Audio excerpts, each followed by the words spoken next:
On that note, what's up, everybody? My name's Aaron Ciotti. Everybody calls me Ciotti. I didn't think I was going to get up from that crash, but that's okay. That was a 5-inch glide at one of my super fun local spots, where one day there was 1 million pipes there, and then a week later they were all gone. So I got a couple flights in there, which was super fun with those pipes, and it was a blast. Bot Grinder is in the chat. Everybody say hi to Bot. In 52 minutes, you guys are all gonna leave and watch Bot Grinder because that's his time slot. I'm in his territory. I'm just gonna be working on the Moon Goat though, so it's gonna be perfect. We're gonna talk probably for a half an hour as we usually do, and then I'm gonna start working on the Moon Goat. And then yeah, when you guys get bored of me working on the Moon Goat, it'll be a perfect time to go over and watch Botsy. And then by the time he's done, I'll probably still be working on the damn thing, so you can come back. So don't feel bad about leaving. I want you guys to go see Bot. And yeah, Friday nights at 9 or Bot night. I'm actually going to watch it myself. I'm going to put it up on the second monitor and watch, because I try not to miss Bot. Okay, this needs to go away. Why are you still playing video of me flying in the pipes? There we go. Here comes chat. Eric Allen, Dan Richmond, Drone Pilot, Frank Nicholas, Rick Zapata, Eric Allen again, Dan Richmond again, Doc, Copter 612.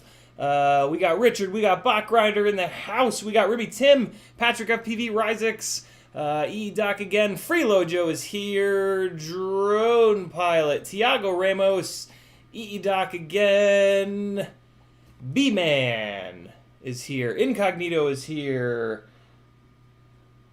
Freelojo again, BeepTube in the house, Jason Crabtree is here. I think I got everybody. What's up, friends? If I missed you, I probably won't next time.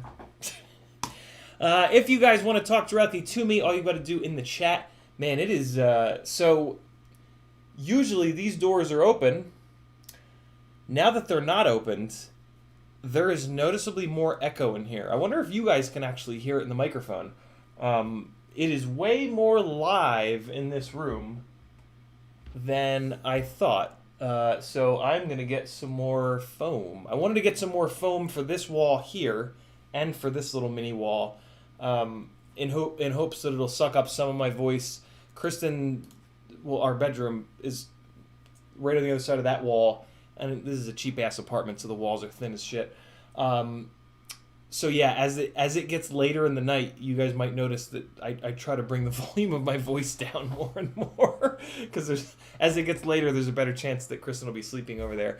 So this is good. This forces me to do some more foam here, and then I'll probably do a big panel like I did back here on the doors. I'll probably do a big panel section of foam back behind the door because I'm going to try to start shutting these doors, especially now that it's wintertime. During the summertime, I can't shut those doors because it gets just boiling hot in here.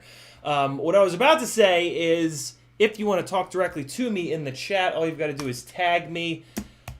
And what that looks like is this right here. All you've got to type is CiottiFPV. You have to spell Ciotti right, and you have to put a space. You can't put a space in between Ciotti and FPV. People struggle with that. But if you get those two things right, it'll highlight in orange like this, and I will know that you're talking to me, as opposed to talking amongst the chat. The chat does stay with these videos, so you guys are here with me. I'm just the one that got duped into pointing a camera at himself. So you guys are you guys are doing it right. Drone Pilot tagged me, B-Man tagged me, and a question. Can I wire 22 gauge to a capacitor and mount it in front of the ESC? Building another glide, and it's cramped in the back, and I'm getting some VTX interference. B-Man, absolutely you can. Supposedly, it doesn't work quite as good. Like, supposedly, you want to put the capacitor directly onto the ESC battery pads. I have not been able to do a build like that for like 2+ years because that's kind of the worst possible spot for a capacitor to be. So I've been using waffle caps on all of my builds for the last like year and a half, and doing exactly what you're describing, and just putting the capacitor somewhere else. And it's been completely fine. I mean, I guess my video could be a little bit more clear, but I mean, I don't know. Whenever my video is not totally clear, I just blame it on the fact that it's going through like 1800s rabbit ear television technology, right? So yeah, it's worked totally fine for me. It's gonna be way better than no capacitor at all. So like, you should do it regardless. If you do it with waffle caps, awesome. You don't have to. You can just take the post and then the wire. And what I used to do is I would sort of take the post on the, you can't do anything to the post on the capacitor, but the little strands of wire you can take them and like right, and then that's the technical term, and then you stick the post in the hole. Freelojo tagged me and said, I do want them at home, kind of frowned on at work. Yeah, you're going to be good, man. Do it. Do it, and let us know how it is, because, yeah, I don't know. It's I've heard it both ways. I've heard people that say, I've heard that it does matter and it doesn't matter. But I kind of never hear from like people that have, just let us know. Jesus Christ. Drone Pilot had a failsafe over the ocean the other day with his 7-inch, and it came home. I'm guessing that he had returned to home. That's pretty dope. Why the hell would you be getting a failsafe over the ocean, though? Were you that far out? I would think that over the ocean we're pretty safe from like any nonsense. Tiago says, Inception stream? Hell yeah. Andrew Kelly in the house just had an awesome Fiverr session with Ciotti. Would recommend. Yeah, Andrew and I spec'd out a build. We spent a little bit of time talking about who's going to fly it, where they're going to fly it, how they're going to fly it, all these different things that allow me to really kind of hone in on the best setup of parts for that specific usage. And then, yeah, I dropped $1 million. He's over in the UK. So he told me, get FPV and Banggood only. So I hopped on those two websites and just went shopping for him real quick while he was telling me more about the usage of the rig. And then I was able just to drop a whole bunch of Banggood links on him to, all the components that I think are going to build sort of the perfect rig for him and his 16-year-old to fly. And yeah, I had an absolute blast. Thus far, everything that I've done on Fiverr has been super fun. And everything that I'm doing on Fiverr is everything that I want to do as a part of the FPVinstructor.com, which doesn't exist yet other than that I own the domain. So yeah, that that makes me really happy because that's sort of the long-term plan or whatever for me and this and my career. And yeah, I'm sort of just copying off of Joshua a little bit with FPVknowitall.com. And yeah, I'll obviously be doing something completely different, but yeah, I don't know. Having a website like legitimizes you in that way, and it's easy just to say, hey, go to this website, and then like the name of the website, the FPV instructor, is going to have a lot of SEO value, right? Like if anybody searches Google for FPV instructor, I'm going to naturally rank really high. Could be cool. Could be nothing. Could fall on its face. But yeah, I had a feeling that I would genuinely enjoy everything that comes along with that because of my background, because of my previous career in project management, before that in sales, my experience as a driving instructor for many years, and yeah, so it's cool. I'm excited. That's sort of the plan for 2021. If I can get all that shit off the ground before the end of this year, that would be amazing. So come with me for the ride. We'll do it together. Literally! The microphone is also in a slightly different spot. So if it sounds different tonight, maybe that's why. Trying to get the microphone as close to the camera as possible. Should I just put it there? Should I put the microphone there? Isn't that's what most streamers do? They have the microphone in the shot. So is that my version of it? I like being able to hide from you guys if I say something stupid. If somebody sends me a super chat for Canadian dollars, for example, and I say Californian dollars, it would be cool to just be able to like.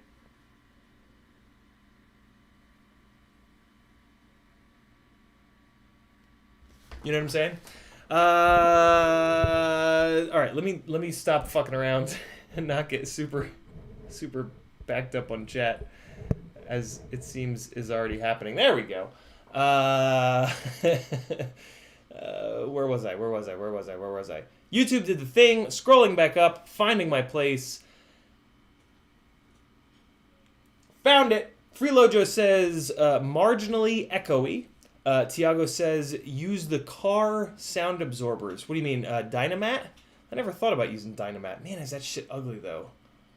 It's so ugly. You know what I might be able to do is get Dynamat's expensive too. But I'm wondering if.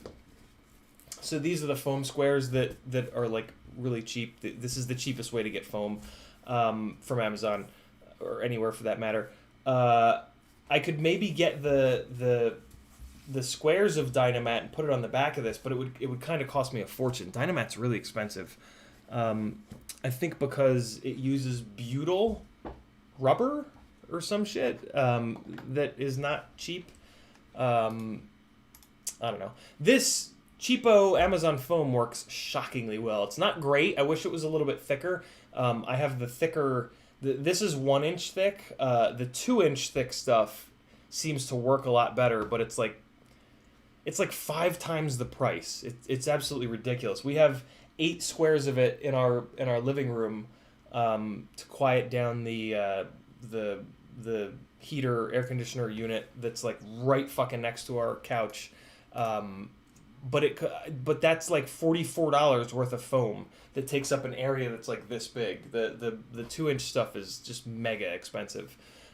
So yeah, I think I will cover this room wall to wall in the 1-inch cheapo stuff before I go to the 2-inch stuff, just because it's just too much.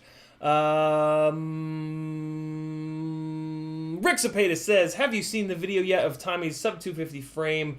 I have a hook on my wall already, just waiting for them to be available. Yeah, Rick, Tommy and I have been talking. I've been really trying to convince him. Hey, if you guys want to help me, shoot Tommy a message or leave, oh my god, a message somewhere, anywhere, asking for the 4-inch arms for his sub 250 frame.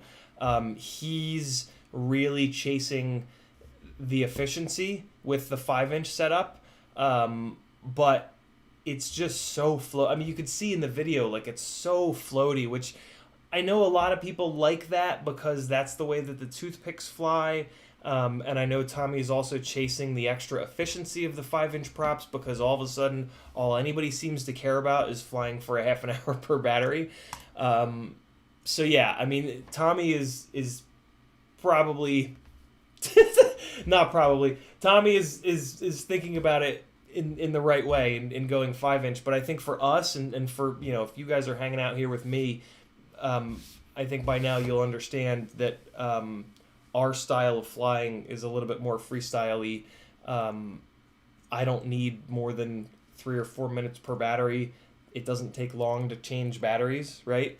I would rather have something that was, yeah, a little bit less floaty, a little bit more similar to the way that our 5-inch freestyle rigs fly. And a 4-inch propeller is going to do that way better for a 250 gram all-up weight. And then the other thing is, like, Tommy is like, he's pinching like grams at this point to try to get it below 250. By going to the shorter arms and the smaller, lighter propellers, it's going to make staying under 250 a lot easier, which, you know, for you folks that are not in America, that's important. For us in the US, maybe that'll become more important. It doesn't look like it will. It looks like we're going to get pretty lucky with the FAA's laws, and sub 250 is not going to be that important of a thing. But I don't know. 250 is a good number. It's a number that, like, if you're below 250 and you hit someone in the face at full steam, you're not going to kill them, and that's pretty cool. Like that's yeah. When I fly something that I'm not worried about killing someone with, I fly it a little bit different, you know what I mean? And I'm of course being just completely dramatic saying killing people. I don't actually think, I go back and forth, but I don't actually think the rigs that we fly carry enough energy to do that. But I force myself to think that way so that there's extra responsibility and so that I don't find out. You know, I don't want to find out the hard way. So FAA, if you're watching, I'm just being dramatic. What else do we have? Don Ladd saying, hey, Drone Pilot says, I'm an electrical engineer. I can tell you it only matters on high drawing currents and those cables only. So if you wire a cap to that ESC and placing it anywhere is fine. I love that description that Drone Pilot just got. Just to play devil's advocate, I have specifically Kebab, actually. Kebab had a rig that had an electrical noise issue, and he had the capacitor on short little leads, but leads nonetheless, and then he soldered that capacitor directly to the AIO, and it improved. So I'll just say that. I think with AIOs, maybe they're more sensitive because they're a hot goddamn mess, right? So I think, yeah, maybe with AIOs, that tiny little bit of extra, I mean, it's about speed, right? Like, in theory? I don't know. But just so that I've said it out loud, hey, there's potential that I don't know. Do what you want. If you've come here for advice, You've come to the wrong place tonight, apparently. Sputnik says, do you think Elon Musk and Bill Gates will ever work together to create genetically engineered cat girls? I do, Sputnik. I think it's coming. Copter 612 says, is there something better than T-Motor 3140 with Xnova 1804 on like a 200 gram Acrobat? Absolutely not, Copter 612. The T-Motor 3140s are the best 3-inch props that we've got, full stop.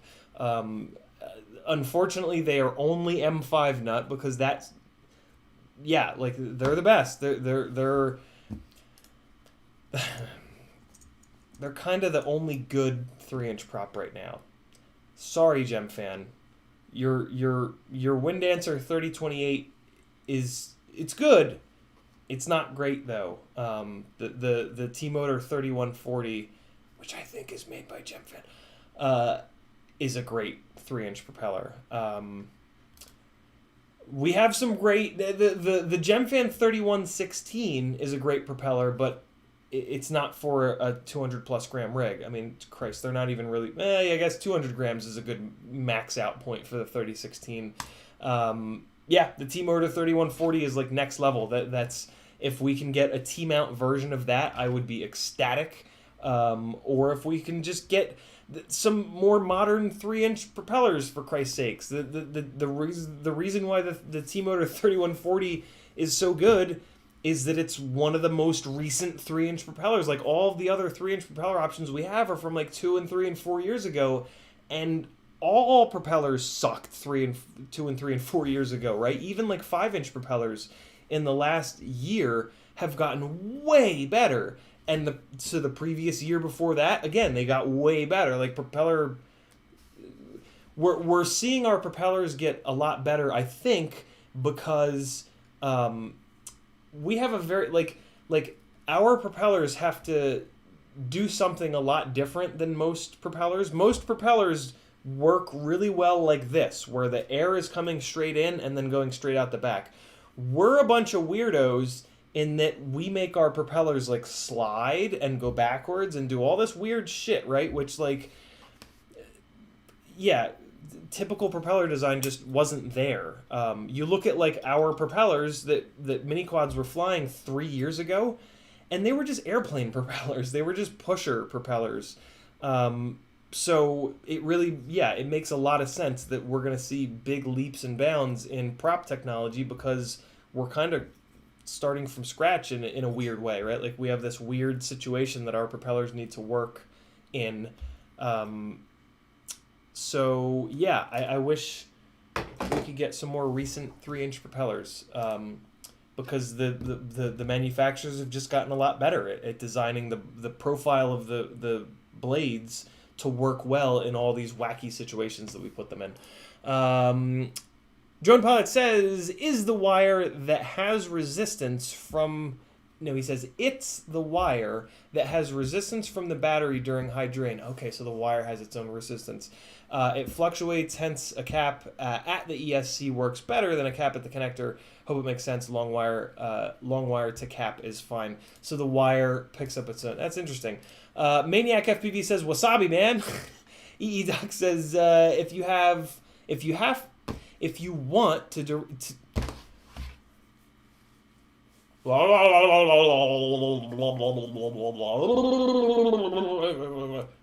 think that'll work? If you want to differentiate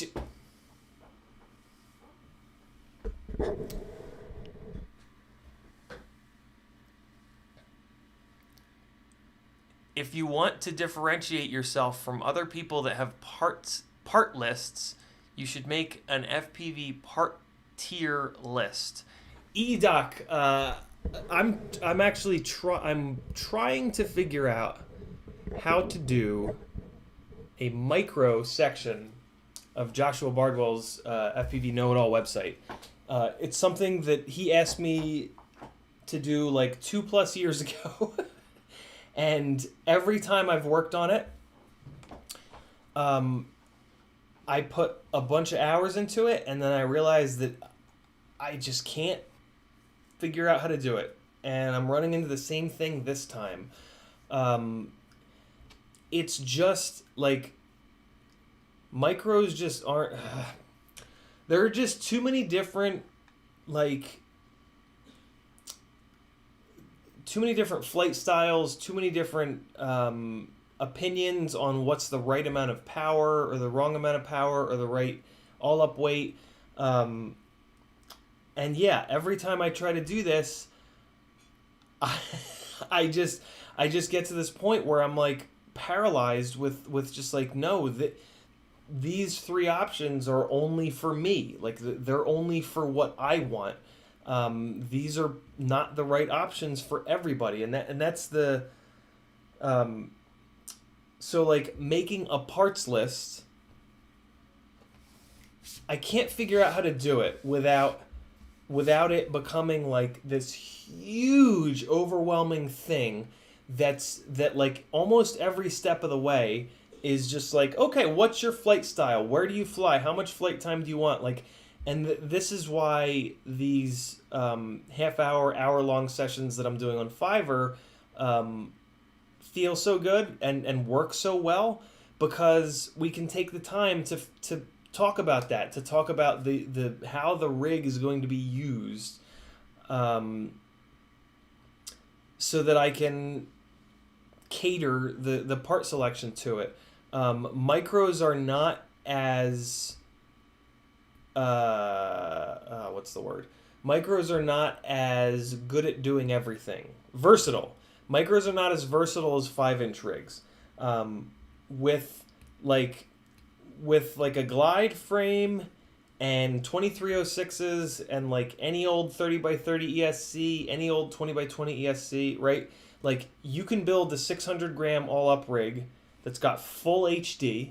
You can fly it in pretty small spots, right? Like a 600 gram 5-inch rig is very accurate. That's what steel flies. Look how accurate steel is.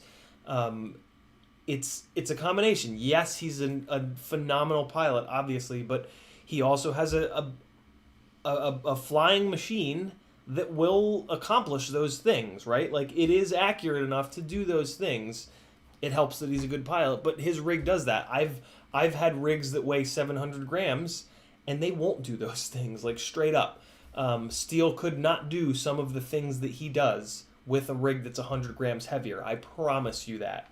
It doesn't take anything away from him being a phenomenal pilot. It's just that extra weight makes rigs less accurate. Like, period. No questions asked. But yeah, so 5-inch rigs are like super versatile. Or you could take that same rig, keep your finger off the goddamn full throttle, and run like 15, damn near 20 minutes probably with it. Micros are not like that. If you want a micro that'll do long range stuff, you have to custom build that rig. You have to custom select those parts to do that specific job. If you want something for racing, you got to, right? Like freestyle, park flying, like there's all these specific things. And yeah, I'm just having a really hard time doing this for Joshua and just trying to make like a one-size-fits-all part list, because basically me making a parts list is just listing out everything that's in this, which yeah, we've been talking about for a while on the live stream. So you won't have to watch much of my live stream to kind of do that for yourself. Yeah, and then like so my worry is, right, I make this list of these things, and then I put it out there, and somebody that wants to buy a long range rig or build a long range rig finds my list and goes, oh, Ciotti's a good pilot. Oh, look, he listed all of his stuff. Let me buy all of his stuff. And then you try to do long range with it, and it doesn't do that well at all. Or they try to go racing with it, and it doesn't do that well at all. Or they try to, right?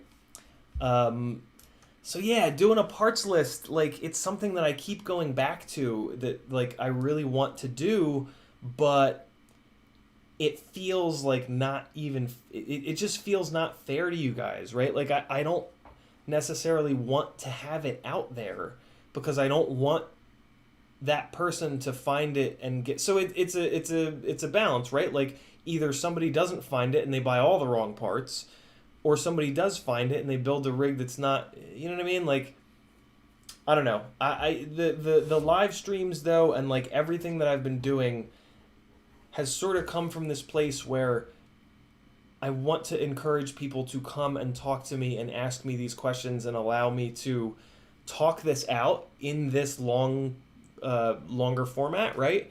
So that we can think through it, rather than just having like this static list of like, hey, just buy this. Also, micro parts change like damn near daily, right? Like the Brother Hobby 1504 and a halves are like 3 months old. So like 4 months ago, my recipe for the perfect 3-inch freestyle rig was very different because the 1306s perform very differently than the 1504s. So yeah, it's I don't have the answer yet, but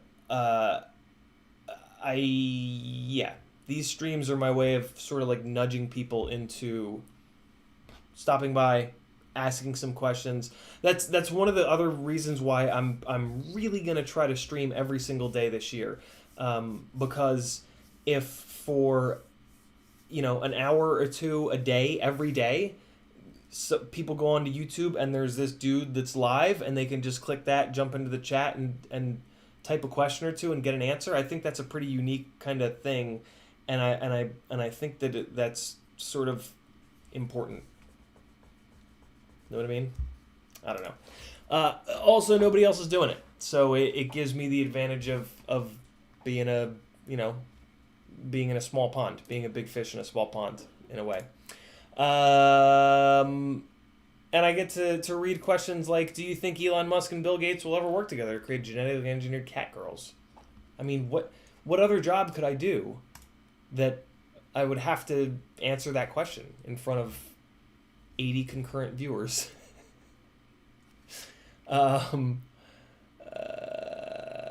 Dan Richmond says, is the Emax Eco 1404 a good choice for the Ripsqueak as a freestyle ripper?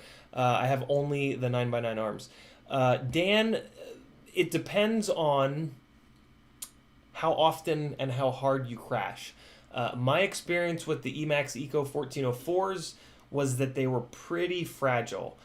Both the motor shaft and the stator base. I actually wrecked a couple of the stator bases, which if I like the way that I wrecked some of these stator bases on the Emax Ecos was kind of like,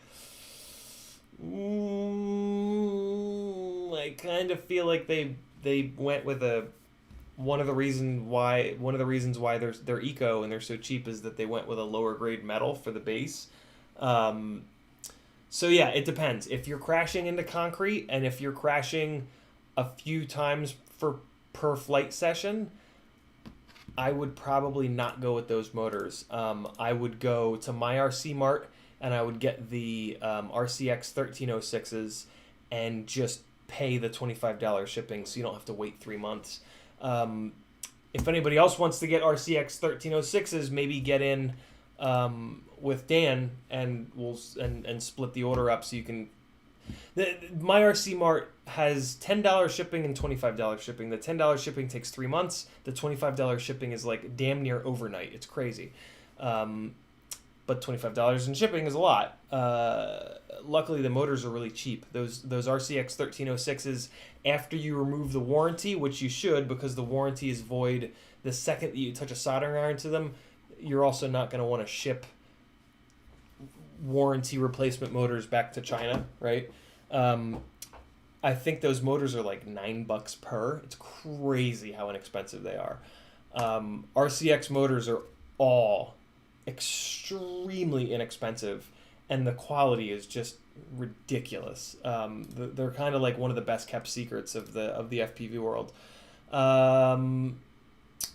So yeah, there are some options for you. I would, if you don't crash a lot, those Emax Ecos are going to be totally fine. They flew completely fine on the tiny trainer that I had.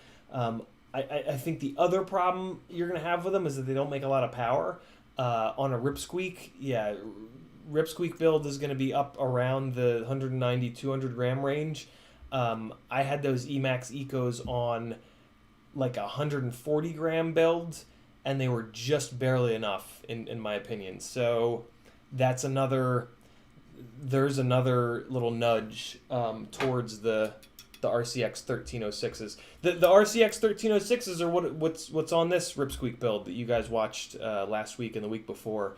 And I have now finally flown the damn thing, and I got a little bit of a tuning issue that I need to figure out. And of course, this doesn't have black box.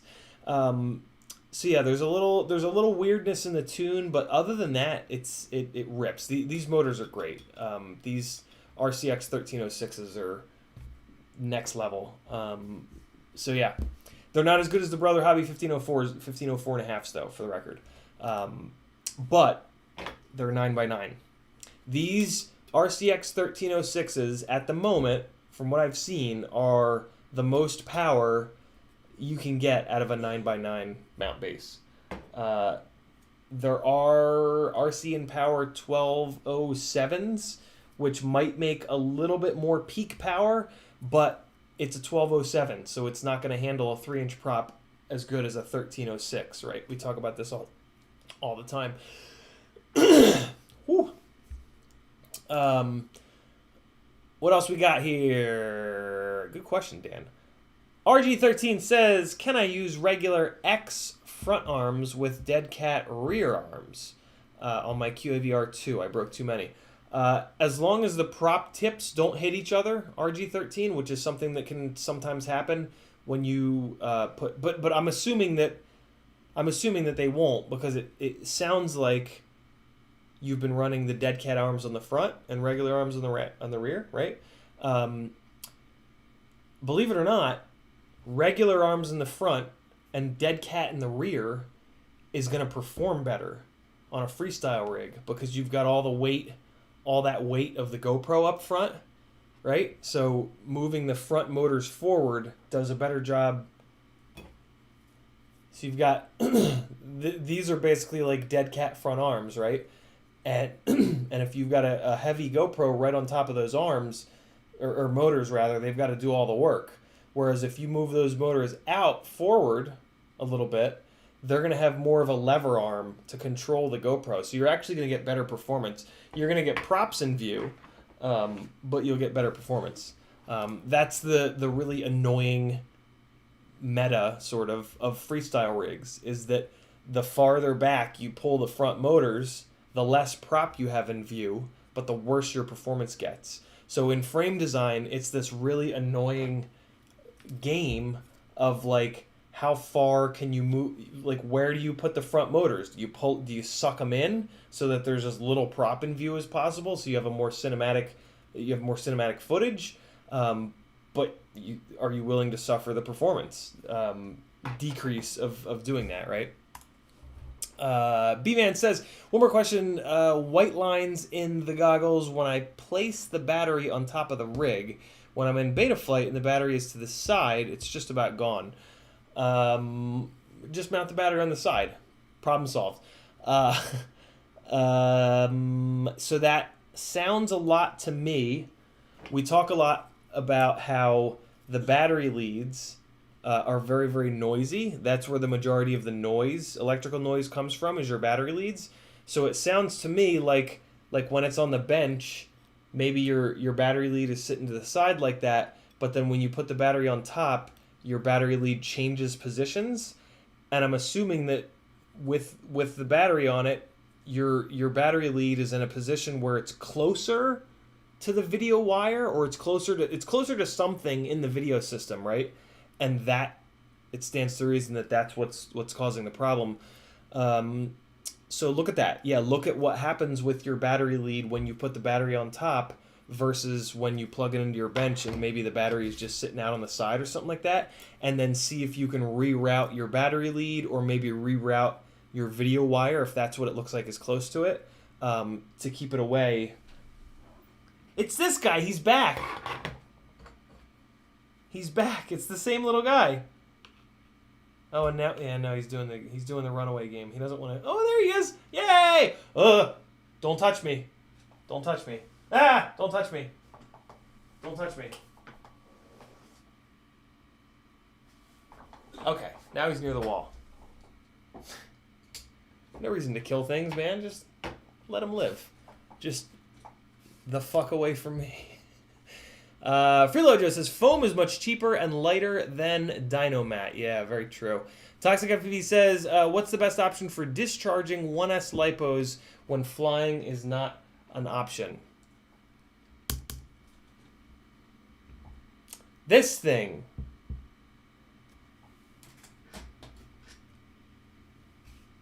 From tinywhoop.com. Come on, Logitech, you giant shitbag. Okay, fuck you too, Logitech. Yeah, it's called a, I don't know, lipo killer or something like that. It's on tinywhoop.com, and it's excellent. You plug it in, it's got a little light on it. The light comes on when it's discharging. When it hits 3.8 per cell, the light shuts off, it stops discharging. And yeah, it's just amazing, and it's like a couple dollars. And the light flashes, just, I don't know what the light flashing means, but when the light goes out, it's at 3.8 volts, and your life is infinitely better. Yeah. There's two versions of it. There's another version of it that pulls the lipo down to 0, so make sure you don't get that one. One of them's called a lipo sucker, I think, and the other one's called a lipo killer. I have the killer version here for XT30 and for XT30, for XT60 and XT30. Oh yeah, this one's called the lipo killer. Hey, look at that. Did they silkscreen on what this is called? No, because it's so small. But yeah, this is what you want. It's really nice to have. I only got this like a month ago, and I've used it pretty much constantly over that last month, because there's always a Tiny Whoop battery that's charged up, and you're like, I'm not gonna fly tonight. So yeah.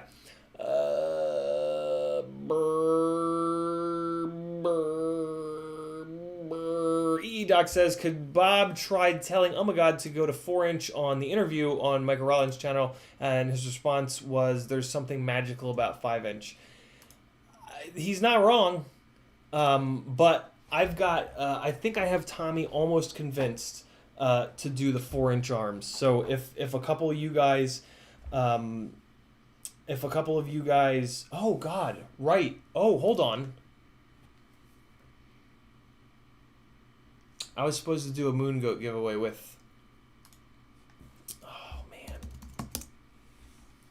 Okay. So... I gotta check the conversation real quick. Hold on. But yeah, you guys should figure out a way to tell Tommy that you want the 4-inch arms.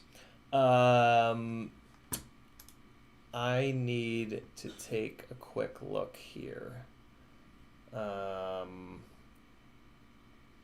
Where did the conversation go? Instagram. For God's sakes, make your messaging better than this. Remove the messaging system from the goddamn stories system. Instagram, please. Please. I'm not going to be able to find it. And there's no search in there.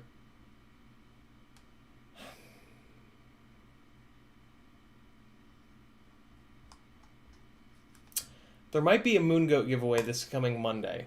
Sponsored by Oh My God. Oh My God Corp. Eventually... I'll probably have to sit here for 10-15 minutes and just search through 7,000 Instagram messages, since they don't give you a way to do any kind of search or anything useful like that. But eventually I'll find the conversation. Was it even on? I'm 99% sure it was on Instagram. But yeah, they want to do a Moon Goat frame giveaway as a part of the ongoing build series with this. So, how about this? I got it. I figured it out. I'm gonna change the name of this stream.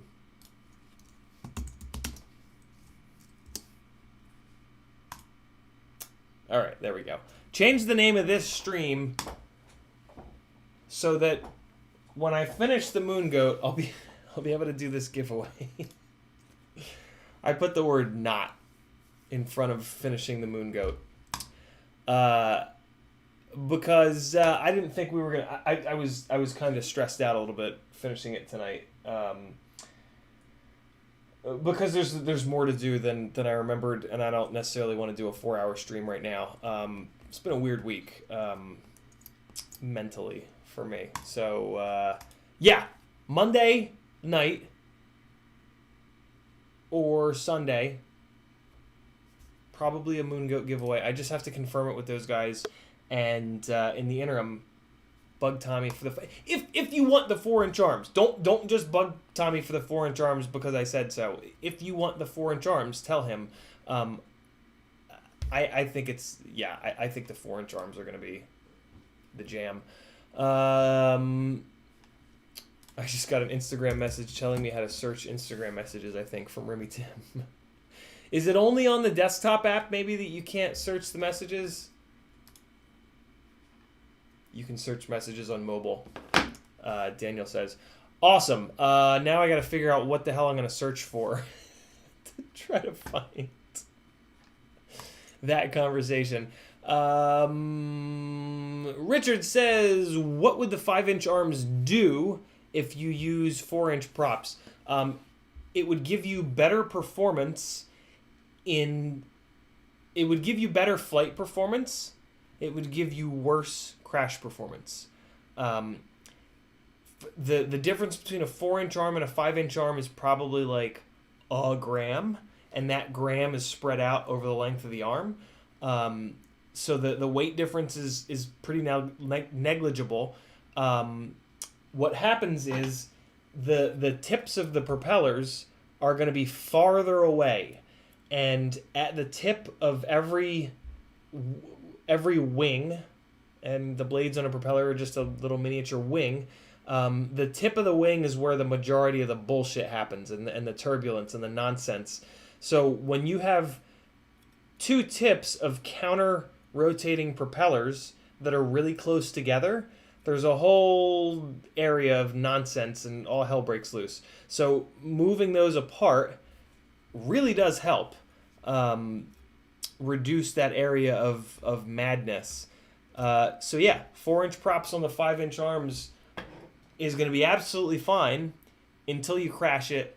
And the other thing that happens is you've got your heavy motors even farther out, so it's going to create like an artificially longer sort of lever. So yeah, now that I sort of talk through it, the performance will be probably, I think the flight performance will be noticeably better with the 4-inch arms, with 4-inch props.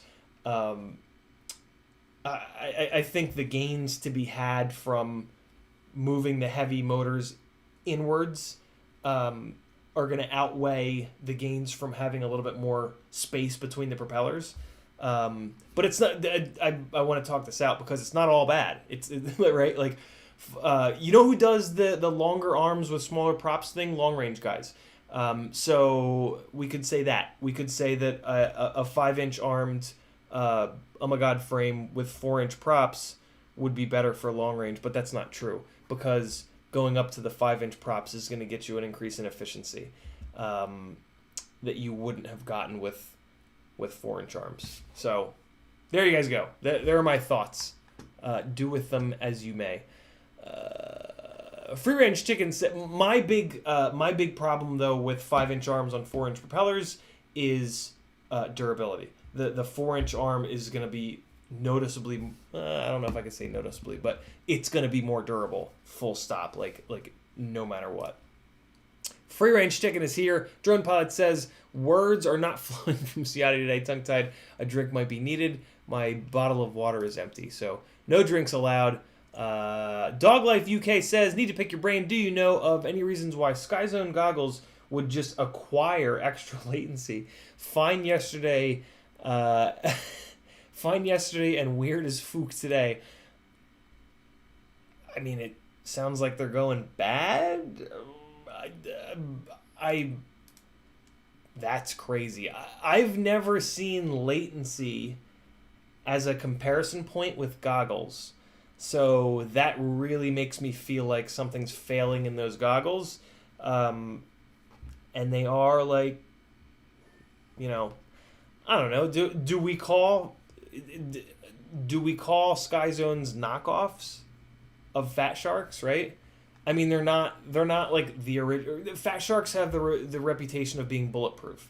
Sky Zone and Aomway, and well, I guess Aomway's not even around anymore, but Ishin, you know, like they have less of a reputation for being bulletproof. So that kind of leads me to believe that maybe those goggles are on their way out. Hopefully, you got them from somebody who's got a good replacement policy, because, yeah, I mean, if nobody talks about latency in goggles, that basically tells me that there sort of is none. So if all of a sudden you do have that latency, it's kind of like, well. Right? Like if latency was something that we talked about, then it could, I don't know. What if it's from, do this, Dog Life. You might already have, but try somebody else's goggles just to make sure it's not the rig. Or if you have multiple rigs, yeah, just plug in multiple different rigs. Make sure it's in the goggles. That sounds like a crazy problem. That's crazy bananas. And a lot of times those crazy problems are the problems where it's just a physical component inside the thing failing. You know what I mean? And like, because that tends to make things almost impossible to troubleshoot sometimes. YouTube did the thing. Finding my place. I need to remember to look at the time codes. That makes finding my place a little easier. There we go. 836. Okay, Drone Pilot says, the smaller the build, the more precise you need to be on purpose. When it comes to 7-inch, you can be 100 grams heavier and it makes no difference. But 2 grams on a micro does, as does KV. Yeah, very true. Remy Tim says, the parts list is just another source of information for people trying to build. If somebody takes it as biblical level truth, that's on them. Yeah, very true. Very true, Daniel. Yeah, I don't know what to do. Oh, it's killing me. On top of that, can't you add descriptions for why you recommend that particular part? Yeah, that's the one thing that's taken the most time thus far with working on this for Joshua, because he has like 3 or 4 really nice paragraphs connected to each of the items, and I just haven't written in a long time. It's been a long time since I've like actively written in paragraph form. Such as this motor would be good for freestyle, and then you have 5 different motor yeah, and that's exactly what happens, Daniel. It's like I write that paragraph for the 1504 and a half, and then I'm like, all right, well, I might as well do this for a 1404 as well for somebody that's going to do a long range build. And then it's like, oh, but then there's a toothpick build. They're a 3-inch, right? Oh, so let me just do it real quick for a 1204. And now 10 hours have gone by, and all I have done is 3 motors, and I still have to do ESCs. And then the same thing happens with ESCs, because the SpeedX GS25 only goes up to 4S, but it's BL Heli 32 and it's the right size and weight. But then there's the IS35 that goes up to 5S, but not quite 6S, but it's from SpeedX, so it's good. And the pad location of the battery pads is in a better spot than the GS25, but it's not BL Heli 32, it's only BL Heli S, so you got to take that into consideration. But then there's also the iFlight Success, which goes all the way up to 6S, but I haven't quite tested it enough.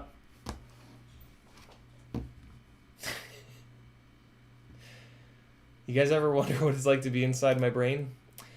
Free Range Chicken RC says, and those 1306s fit the standard ripsqueak arms. Yeah, that's why I'm using them.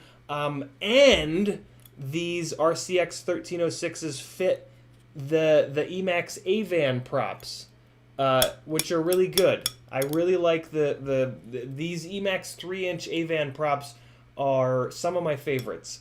They're way, way, way too bendy.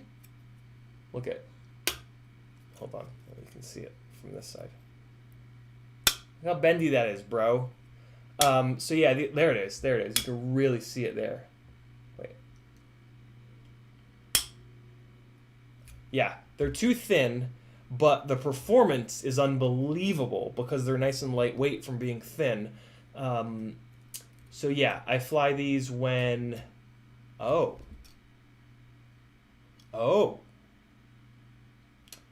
I'm going to try this on different propellers. Emax propellers have a very unique blade profile. Sage Thayer designs Emax's props. And I've had some and this spans like their 2-inch all the way up to their 5-inch. I've had some very strange tuning experiences with Emax props because of... Sage has a design principle where he tries to make the propeller as efficient as possible at every different throttle, at every different RPM.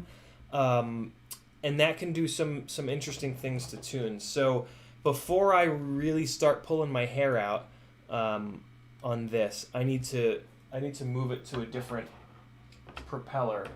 And to remind myself to do that, I'm just going to take one of these off. Thanks, me, for realizing that. You're welcome, you. Now I won't forget. Ryzek says, how can I become a moderator on YouTube, not just your channel? Is that something that the streamer handles, or is that something YouTube decides to set? It's the people. Like I use the moderator tag either for people that I'm friends with who, yeah, I would like to actually moderate, or I also use it like for Bot Grinder, for example, so that like Bot and Joshua Bardwell and Little Stellar Fox, anybody like, you know, YouTube famous that like I really want to see if they come into the chat, because they're probably not going to remember to type CiottiFPV, I'll make those people a mod.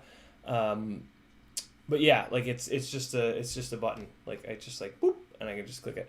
I've already got a ton of I've actually been kind of thinking about removing a moderator or two, because I saw the list the other day and it was a little long.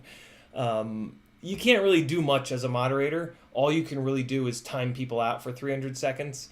So I mean, you can't really do much, but I don't know. Ryzex also says, can losing a capacitor, the tiny ones, not an ESR, off the board of an ESC cause that motor to become glitchy and act like one leg of the 4-in-1, or the motor is bad? I have lost 4 of those little tiny capacitors on an ESC before, and there was no indication whatsoever that I'd lost them. So I would think the answer is no, but man, these manufacturers just, they do weird shit. So it could. The problem that you're describing sounds more like one of the FETs has failed, but like, yeah, God only knows what these manufacturers are doing to save space. They could be powering one of the FETs specifically off of that line that capacitor is on, or something like that, right? And it could cause the issue. So maybe, my guess would be no. My guess would be that you have a FET that's failed on that ESC, but I could totally be wrong. BMRFPV second says, I finally got a 5-inch, only a Tyro 109, but it's a start, dude.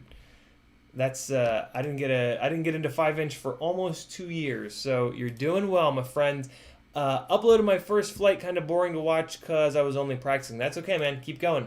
Just keep going. Every single one of us has been at the exact skill level that you are right now. And, you know, those of us that have progressed beyond that level, just put our heads down and put the stick time in. You just got to do it. Get in the simulator as much as you can. And, yeah, man, you'll be shredding before you know it.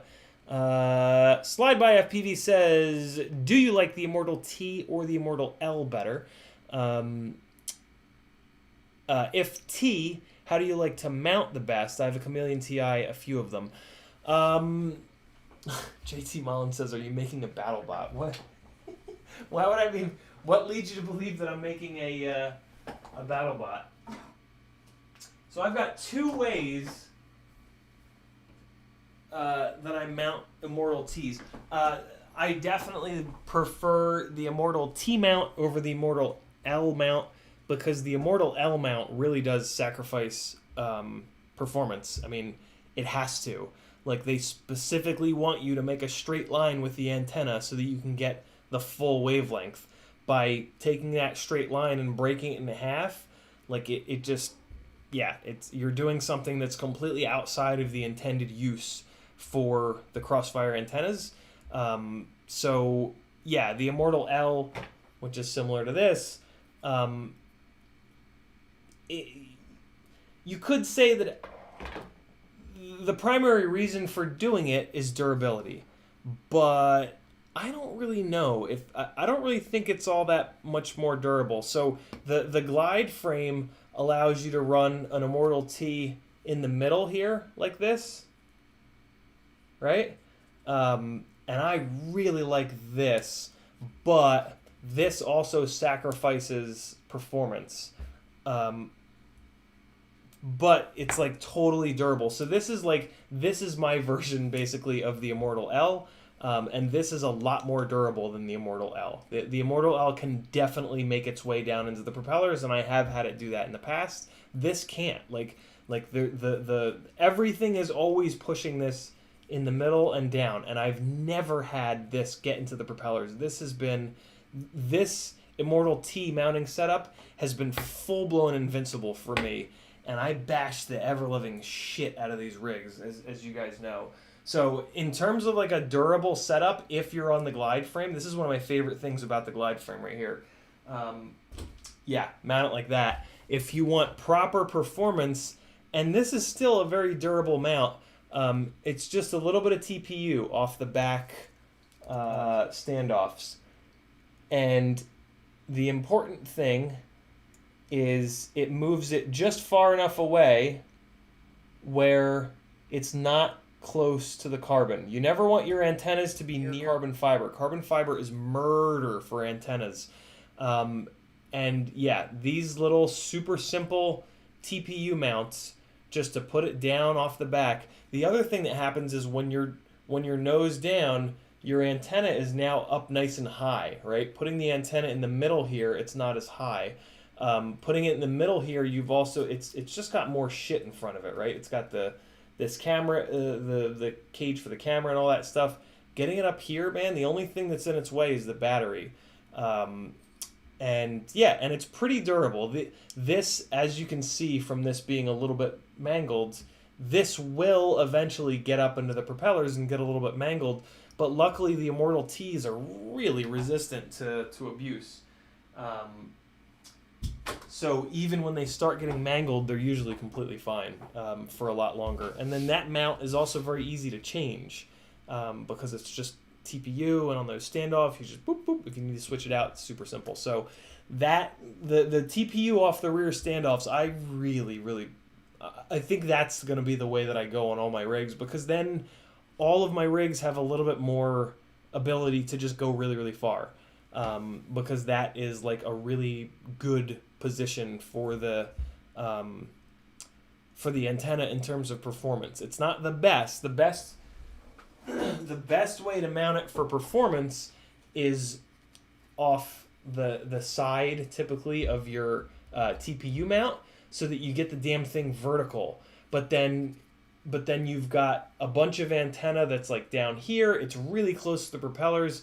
It's a really sketchy way to mount your Immortal T, and it's really only for like long range rigs. I would never ever want to fly a freestyle rig with an Immortal T that's up front like that.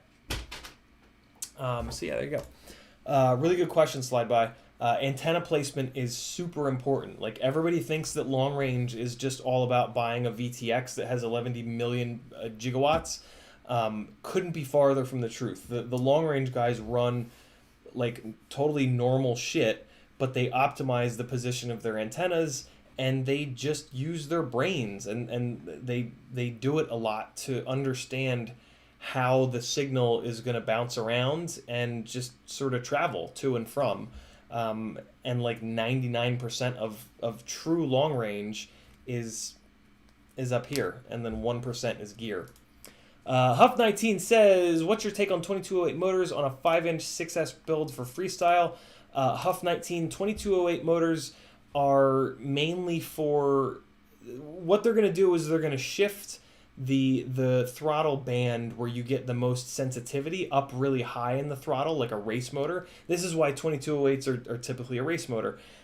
So for a freestyle rig, if you're the type of pilot who always has the nose down, and when you put the nose down, you have to use the top of the throttle range, that's the motor for you, because it's going to shift that sensitivity point up nice and high so that you still have a lot of throttle resolution while you're going 80, 90, 100 miles an hour.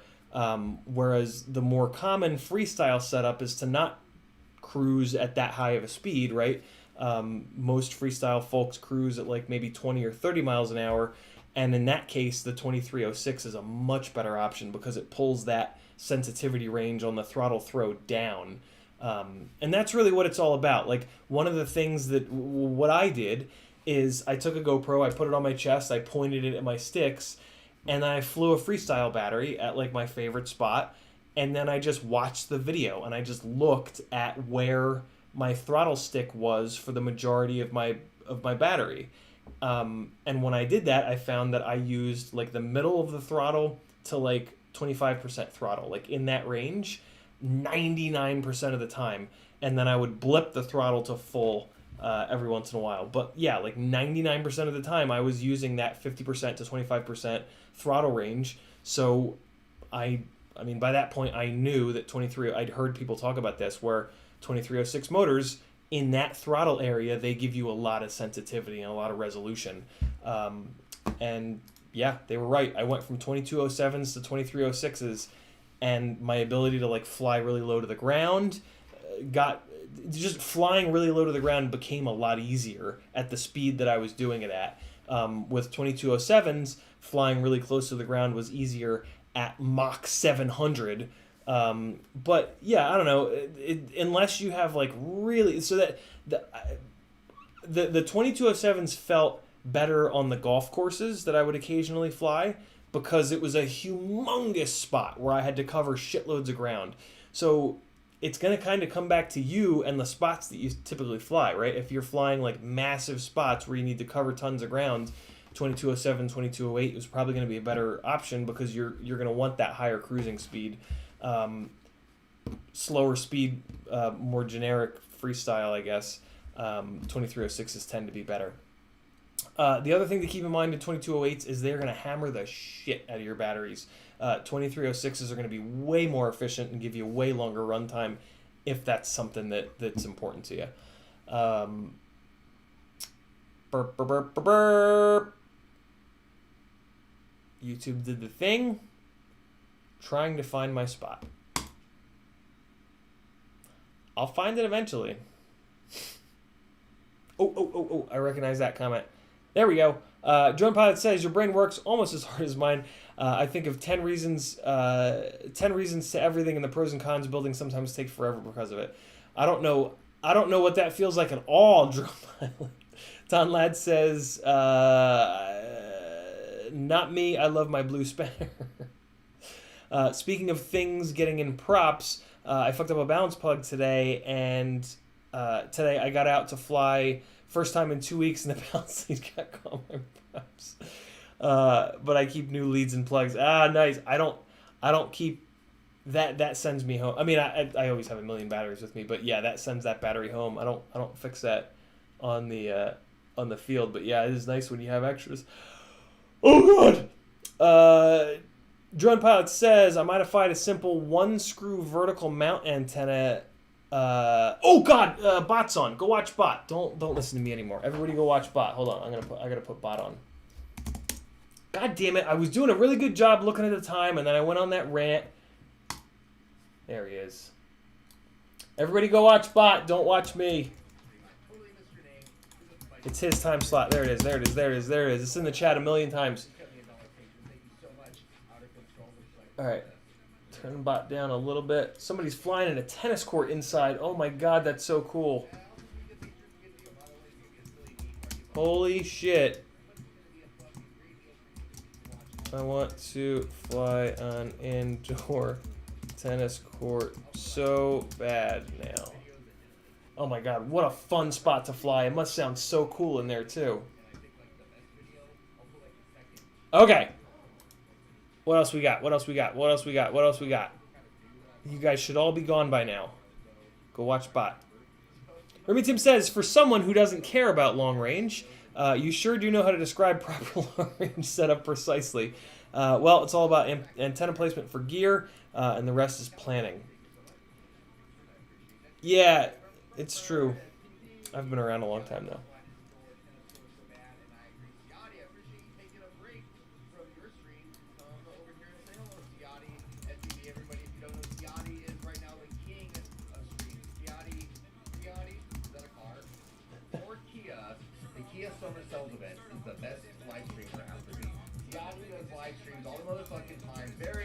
Very entertaining live streams. So you see that name in the chat right there, Ciotti. If you're not subscribed to him, make sure you click on that name, subscribe to him, and tune in for his live streams because they're better. No, they're not better, because they're great. I'm assuming you guys can hear bot. He just said funny things. You should all be watching bot already though. All right, let me turn him down a little bit. There we go. There we go. Now you guys, yeah, there you guys go. Post over bot. Make sure he knows that I'm sending you guys. Because I have to. It's contractually obligated between us streamers to not shit all over each other. But if you weren't going to watch bot, then I'm here for you. Huff19FPV with a $5 super chat. Thanks, Huff. Thanks for the explanation. Pulling 2208s out of my shopping cart now. 2306 better describes my current flying style. Looking to book my Fiverr spot soon. Sounds good, brother. Message me over there. We'll get you all hooked up. Awesome. Frank says, watching both you and bot. Bouncing back and forth on the audio. Nice. Vicious Stitches says, hey, good to see you. Good to see you as well, my man. Don Ladd says, I had more packs with me. I just fixed it at home. Okay. Nice, Don. I was going to say, man, you are super prepared. Freelojo says, you are slightly more work-friendly. Yeah, slightly is the key word there, Freelojo. Okay. As promised, I'm going to start working on the Moon Goat. And that way you guys can focus more on bot, because you should be focusing more on bot. What can I do here? What can I do here? Let's do this. And then, can I share my screen? I really want to put, yeah, I can share my screen. All right, hold on. Don Lads is doing the laptop and tablet dance. Nice. Okay. So if I go, perfect. Right monitor, I want to move that above. Okay, good. And then I'm just going to do that. And I'm going to come over here. Oh, yeah. There we go. All right, cool.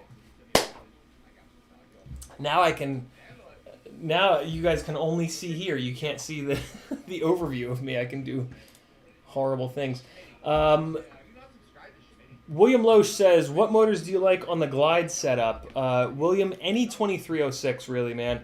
I'm a big fan of the T-Motor F40 Pro 4s at the moment, but they're expensive. The Veloxes, the T-Motor Veloxes are really, really good, as are the Newbie Drone Flow 2306 and a halves. If you have the money, the T-Motor F40 Pro 4s, like, they have ass loads of power.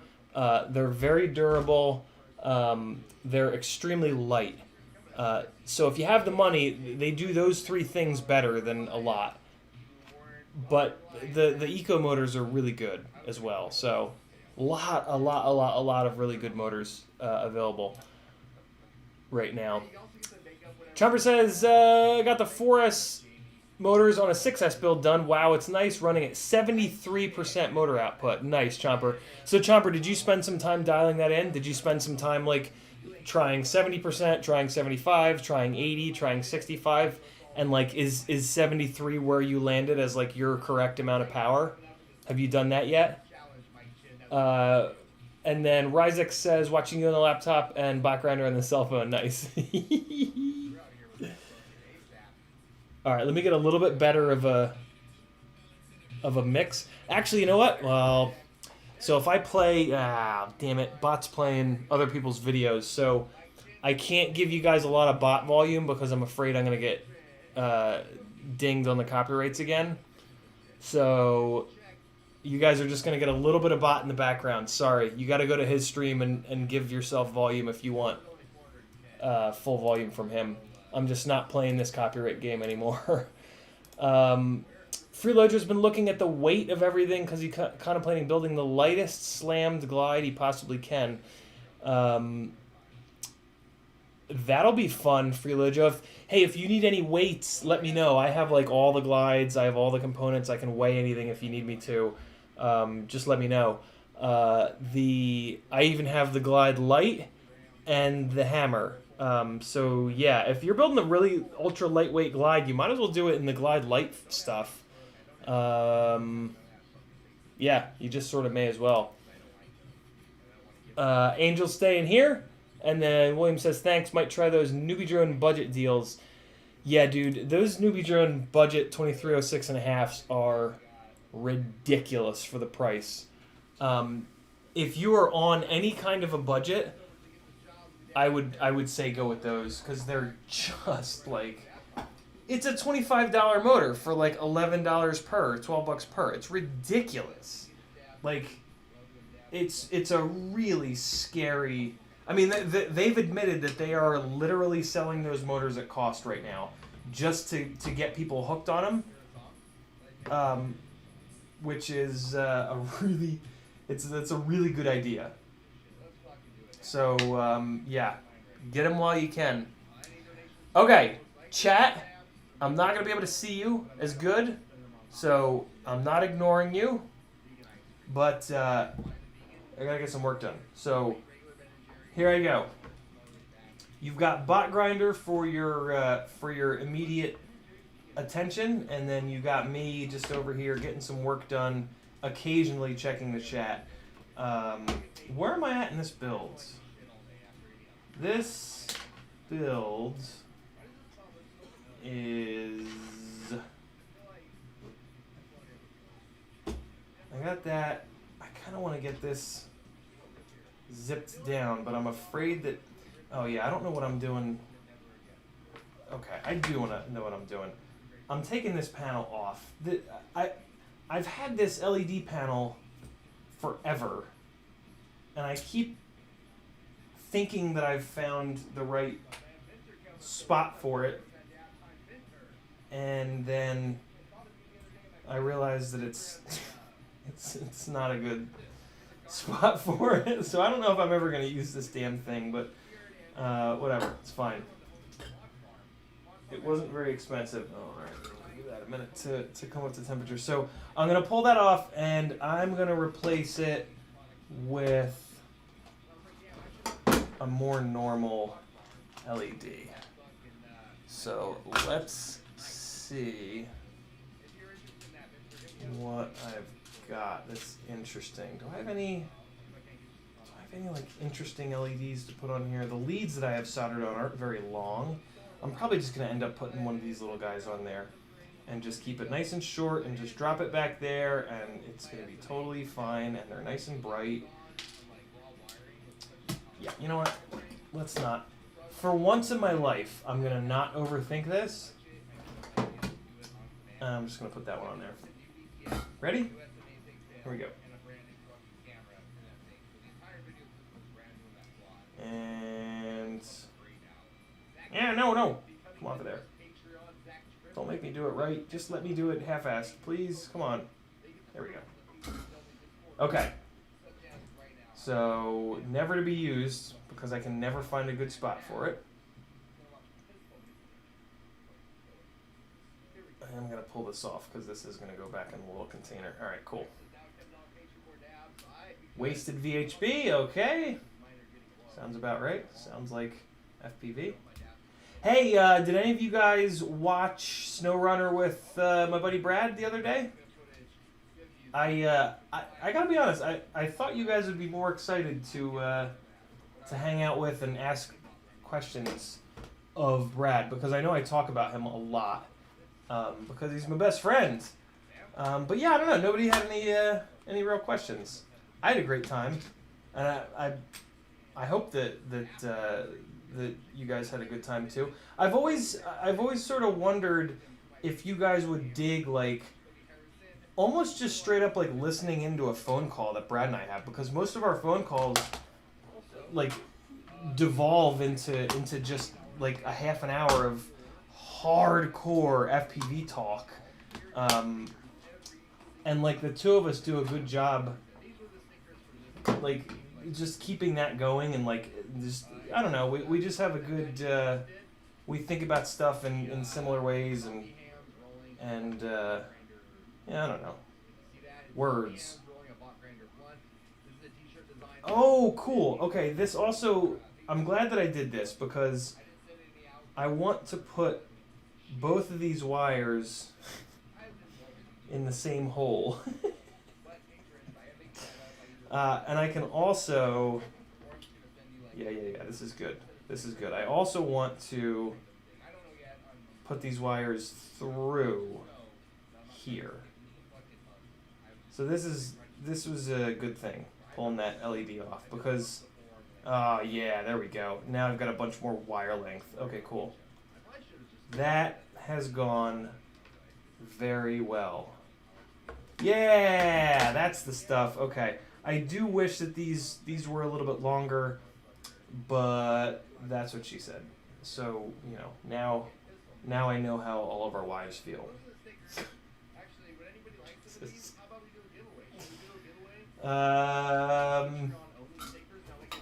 Bot's doing a giveaway. Hurry up, go over. Get in on the giveaway. See, that's the kind of sound business advice that you only get from CiottiFPV. What? Alright, I am going to hang this off the bottom.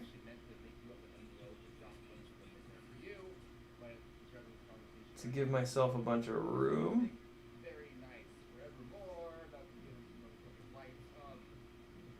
And let's just get a little bit more solder on there. There we go. And let's get this guy going here as well. We'll be all set. Man, I had somebody get so angry with me. I'm considering turning off YouTube comments. Since I have a live stream anyway, since I'm doing live streams anyway, I don't really see the point.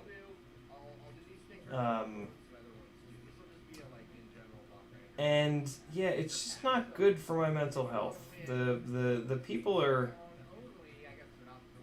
I don't know, man. Like, what is it about YouTube comments that makes people act like such shitheads? Like, I don't know. People just think that like that they can tell you what to do, and it's like, well, no. Like, this is my show. If you don't like it, don't fucking watch it. Like, I don't understand why there's this attitude of like. There's this like what's the word for it? People are like entitled in this way, and they think that like they can that they're justified in telling you how they want it to be, and like if you tell them no, they fucking freak out. It's really strange. People are crazy in that way. And unfortunately, I don't handle that well. it both puts me in a terrible place mentally, and it also, and I also can't like not reply. So I always reply and say awful things. Not awful things. I'm usually somewhat constructive, but I do say to people like, no, like you're wrong. And I know that's sort of frowned upon. Everybody says that you know, you're supposed to take the high road and just let people shit all over you. And I have a super hard time with that. I have a super hard time letting people shit all over me. I was bullied like crazy growing up, and it's never really stopped. And I've just fucking had it, and I'm just done, man. But at the same time, I don't want to look like a tyrant. You know what I mean? Like it's usually like not a good look to call anybody on their shit. Like if you call anybody on their shit online, you'll get like even more shit for calling people on their shit. You know what I'm saying? And that's what's sort of been happening, and it really pisses me off. Like, it pisses me off that I get shit in the first place, because just shut up and either watch it or don't, right? Like, there's absolutely no... Unless someone's, like, murdering kittens or something, right? But, like, don't... Yeah, like, I don't come to your job and tell you how to mop the floor. You know what I mean? Like... Think about the last time your boss like told you were doing something wrong at work, right? Like that didn't feel very good, did it? Why then go and do that to somebody on YouTube? And like, I guess the flip side of it is, well, like, yeah, okay, you guys kind of are my bosses, but I don't know.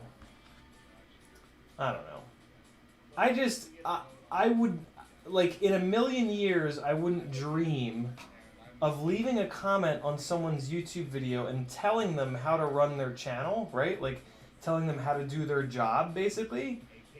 And so, like, when that's in my head, right? When in my head, I'm just like, that's an insane thing to do. When somebody else does that, I'm just like, what? Like... You know what I mean? Like it just makes me insane. Maybe that, I don't know. I've never wanted, and I never want to be like a YouTube personality. Like I just, that's not at all what I want. I've kind of like weirdly fallen into it, you know? But that's sort of out of necessity. Like, I love you guys and all, but like, as this grows more and more on YouTube, I want to do, like, it pisses me off more and more, and like I want to do it less and less.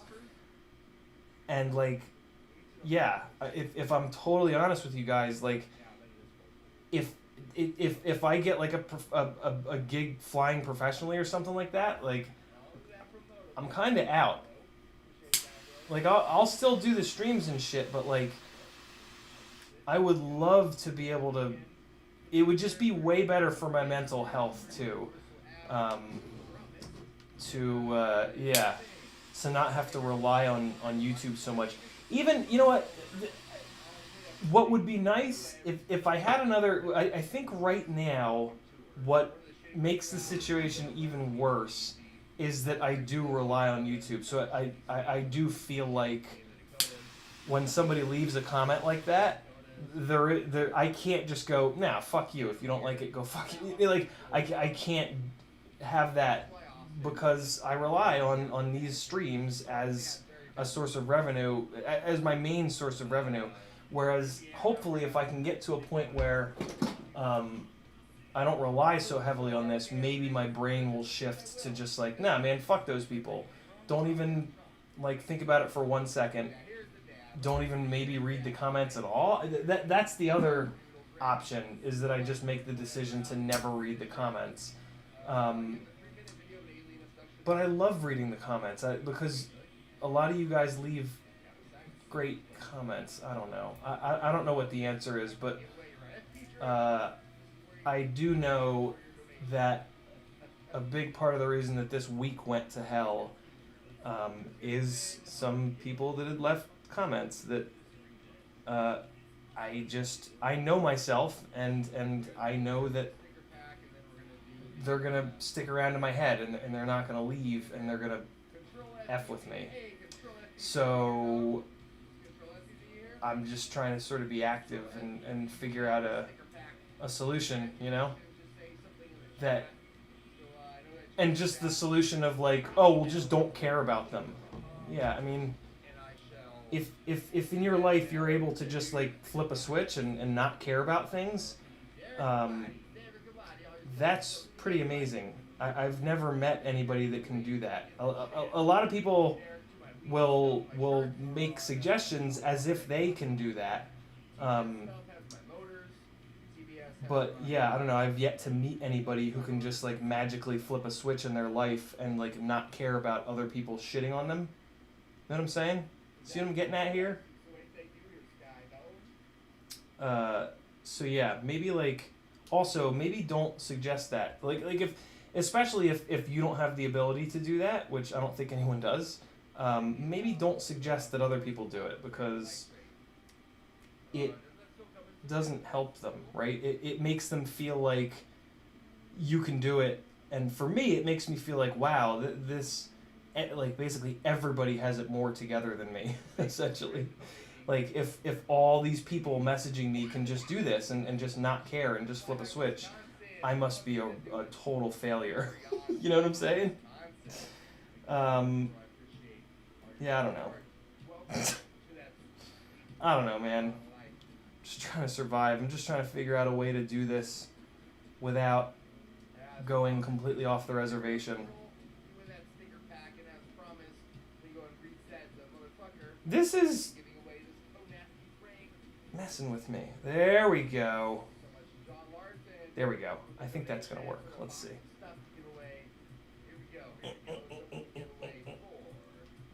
Let's see if that will clear. Oh my god, like a glove. Now the real question is going to be, how long will this Immortal T survive on these little... I think Bot's dying. I think I just heard Bot dying. How long will these little zip ties hold? I still haven't looked at the chat in a while, so I'm sure the chat is way backed up. You guys are probably making suggestions about ways to deal with negative comments. Yeah. If those ways of dealing with it work for you guys, that's great. But just keep in mind that they might not work for everyone else. Well, this is interesting. How the hell is this going to work?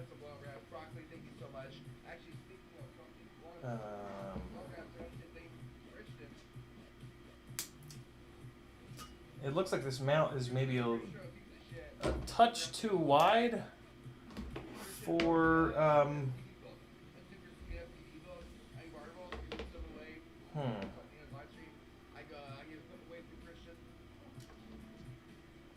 Let me do this. What if I put them both on and then try to angle them inwards? My god, Bot! All I can hear is Bot coughing. Don't die, brother. We need you. We need you. This goes up, and then that goes like that.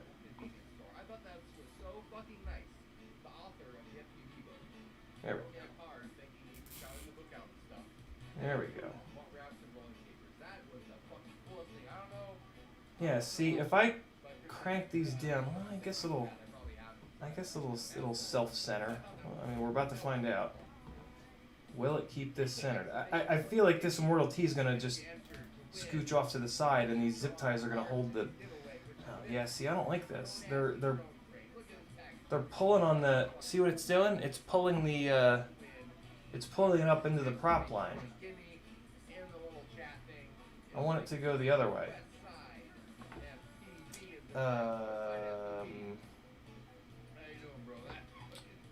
Huh. Or, oh, what about that? Try something else here. Try something else here. What if I put them through these inner holes here? If I go inner hole to outside, maybe that'll be a little bit better. Let's find out. They are now sponsored by FPV Friends. Go to FPVFriends.com for all your FPV friends needs. Bot's talking about FPVFriends. Oh, fucking A. FPVFriends.com. I've not heard of that. Have you guys heard of that? Why am I asking you guys questions? I haven't looked at the chat in the last 20 minutes.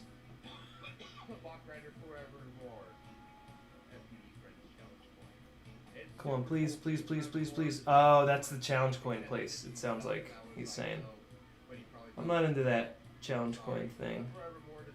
I know it's like a big military thing, but outside of military stuff, I don't quite understand it. And they're super cool looking. God damn it! All right, I'm just gonna.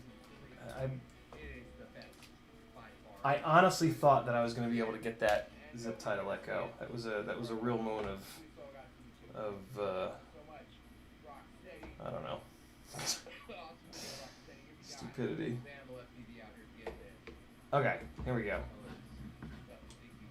Got these both on the side. Maybe this will be. Oh, you know what I'm gonna end up doing?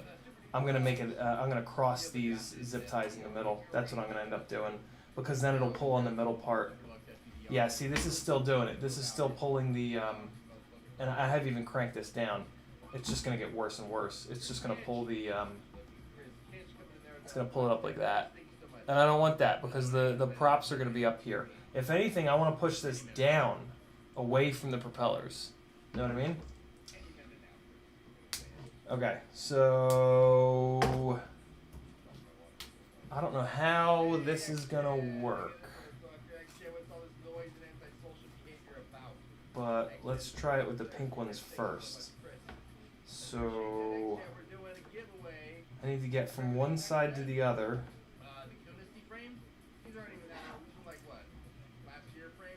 So what if I go like this?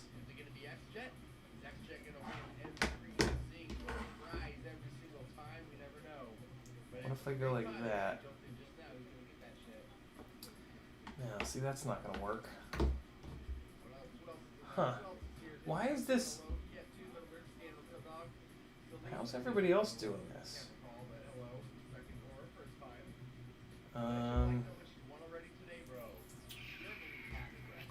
I mean, I could just throw one dead center here.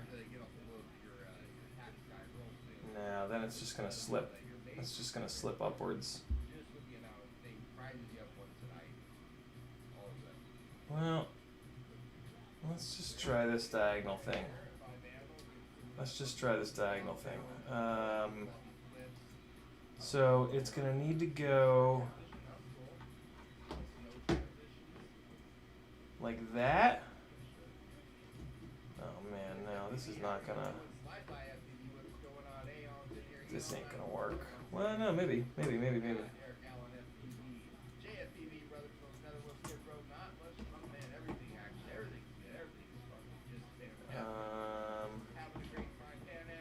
Yeah. Okay. Here we go. So I'm gonna go like this, and then I'm gonna go under there, and then I gotta go up and over. And okay, cool. And then so this one, I'm gonna do the opposite. I'm gonna come up there, and then over, And then around the back. Okay, so now, yeah. There we go. So now, I really need to have it on a shelf, but I can't have shelves. Well, I can have shelves. They can just only hold things that weigh 5 I'll grams. put this down here like this. This is fucking spot. But thank I you. just want to, That thing is amazing, and we'll be making. there we go. That's it. That's how I want that wire to run.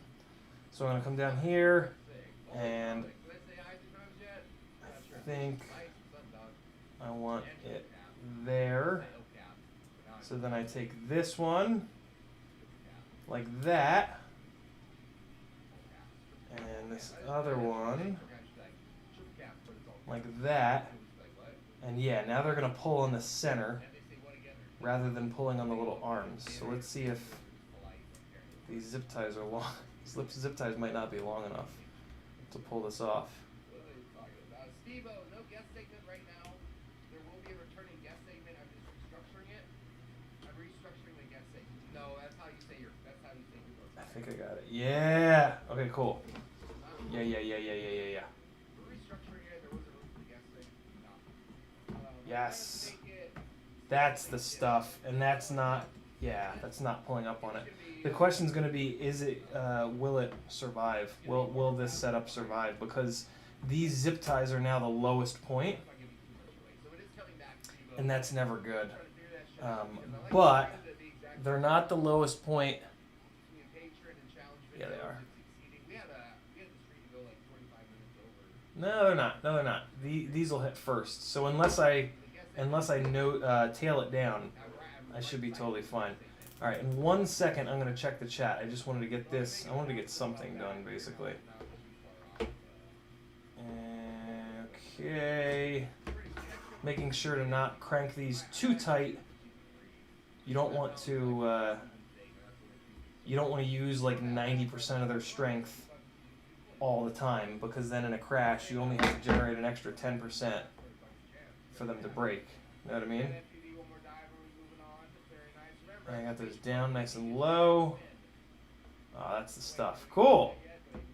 I think that's about as tight as I want them too. Seems to be holding pretty good, but not too hard. All right. I think that might actually survive.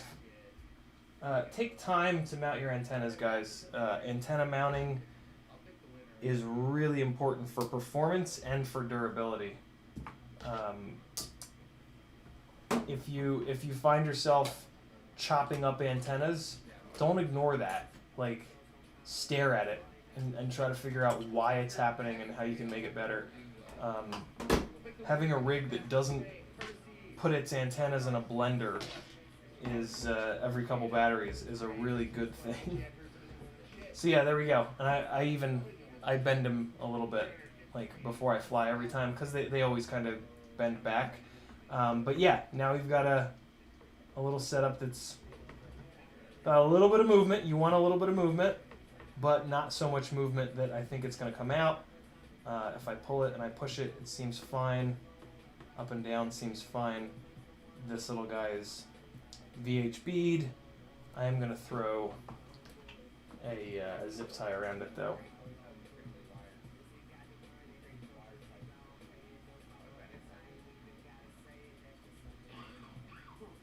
So throw a zip tie around the bottom here maybe. One of the little things you can do if you're trying to fish a zip tie down, just like pre-bend the little tippy, right?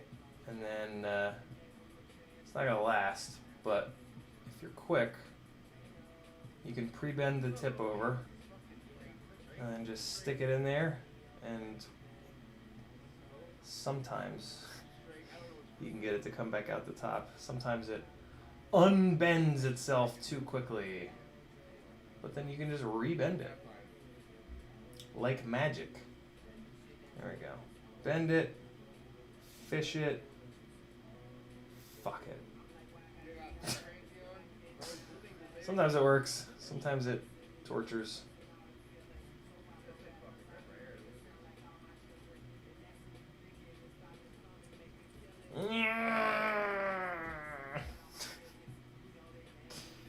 love when I try to show you guys something and it just doesn't work at all. Always makes me feel great.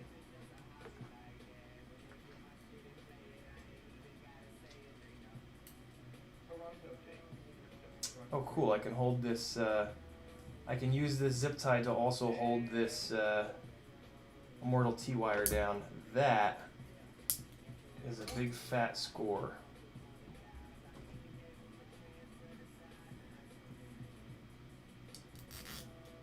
I should really be using a purple zip tie, but I've already chosen the pink one. It's too late to go back. Alright, good to go. LED is held down. Immortal T wire is also held down.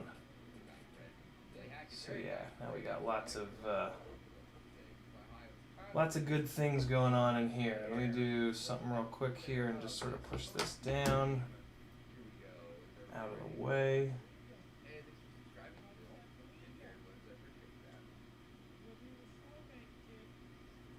Oh, I see.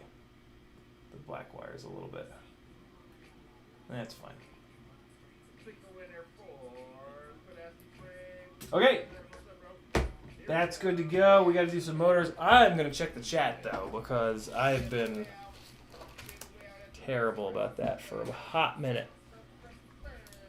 In the chat, what do we got? What do we got? What do we got? What do we got? Where are we at? Freelojo says H7 Beast on a lightweight frame. Anything you think to shave it? H7 Beast on a light frame.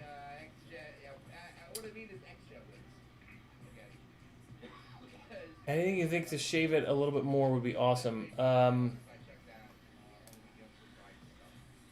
Well, I thought you were using a glide frame, Freelojo. DronePod says, I once built a drone for a friend in 30 minutes. Didn't think, just built. Can't help myself sometimes because of my own gear. Yeah. Freelojo says, I was flying finally and then video editing CiottiFPV, so only watched SnowRunner for a little bit. Nice. That must have been what I was asking you guys about. Brad, JFPV is in the house. He's probably gone already, though, because his comment was half an hour ago. Go-Kart Mozart is here. Stepbrother won a 3-inch frame on bot stream a couple weeks ago. Looks pretty cool. Ever heard of CiottiFPV? I feel like I have heard of CiottiFPV. Isn't that website, Kin, that you can make like all kinds of different stuff? Vicious Stitches says, people are shit and don't understand how a comment from them might destroy someone else's self-esteem. Despite not knowing them on social media, comments are taken as personal. You know what's weird is I don't have problems anywhere else. Well, I don't put myself out there anywhere else, so I guess that makes sense. Tiago says, going to demand you build Battlebots in this video comments. Why do you guys keep talking about Battlebots? I love the Battlebots talk. It's one of my favorite shows ever. I can't wait for this coming season, which they're filming now, which I know because I'm in the Battlebots Facebook group. But I'm curious as to why you guys keep talking about Battlebots. Did I say something, or are you seeing something in here that makes you think I'm gonna build a chainsaw with wheels? Tuner Taxi says, how much to help me edit 20 minutes of Insta360 Go video? I want to learn how to edit it, not just have someone edit it for me. Tuner Taxi, I haven't done the teach editing gig yet, and I gotta be honest, I'm kind of afraid of it. I'm not a great video editor. I only know Premiere, and I barely know iMovie, just because iMovie's changed since I used it. So, yeah. I'm really good with the conceptual editing things, like here's a good spot where I think a cut would be, or here's a drop in the music that you definitely want to sort of choreograph in a way with something. But like the technical, like this is the button you have to click, or this is the feature that you have to use. That's really tough, especially if you're not also on Premiere, right? Because I only really know Adobe Premiere. So yeah, keep that in mind. If you want to hire me to help you with editing, it's going to be 99% conceptual stuff. It's not going to be like a technical, like, make sure that you upload this as an AVI rather than a .mov. Like, that's the kind of stuff that I don't really know because Premiere makes it easy. So yeah, wow, that deer I'm watching Bots stream, and there's a deer that is somehow not running away from a quad, and that's pretty amazing. So yeah, if you have more questions on Fiverr, you can message people before you hire them for a gig. So just message me over there and we'll talk. Let's go with Internet Stranger of the Day. Internet Stranger of the Day. Why am I so fucking tired all of a sudden? I drank caffeine and everything. I guess I'm crashing from it. But hey, I really appreciate that so much. I'm trying to find where I was and I just can't find it. Don Ladd says, I'm the same. I take things to heart. I wish I didn't, but I do. And it also makes me a caring person. I say I don't give a shit, but I do. And when a person says or does bad things, it gets to me. Yeah, Don, it's like, it's true, man. Like, if I can't wait, and I'm sure these people are out there, but I can't wait to meet a person that's very caring but can also just turn it off and say, yeah, fuck that person, right? Like, I've yet to see that. I've yet to meet an individual that is such a perfect person that they can let people shit all over them and just brush it off. Truly brush it off, right? Not just brush it off when other people are looking and then go cry for 4 hours when nobody's looking, right? That's what... People are willing to put up with a lot of shit, right? And like, when you see YouTube channels just disappear, which kind of happens a lot, right? Yeah, I don't know. I wish I was that person, but I'm not. You know, like and no matter how many people tell me on YouTube that I need to be, and here's how I was able to do it, that's just not it, right? Like, and I know that there's an inclination to leave YouTube comments and try to help people, but that's unwarranted help, right? Like, if somebody wants help, they'll ask for it.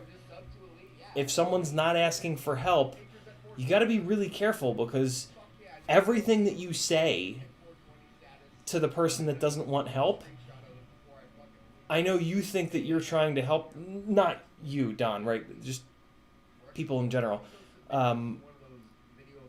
Yes, you're just trying to help, but you need to understand that everything you say is you saying, like, hey, here's all the things that you're shit at, and I'm really good at, and I'm so good at them that I'm going to tell you how to be better at them. And, like, what nobody seems to understand is that destroys people, right? Like, reading, yeah, that destroys me.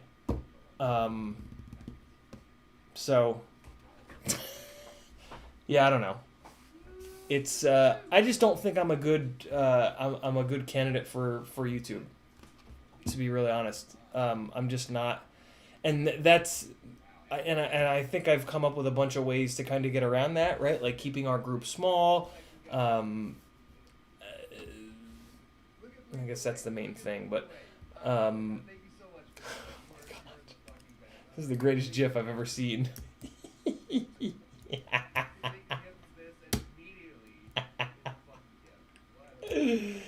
Oh, I fucking love watching Bot Grinder streams.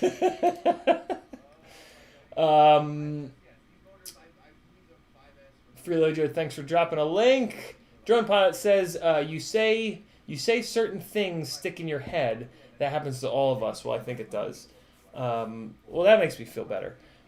Put thick double-sided tape where the cable tie clamps the wire, so in between the wire and the carbon.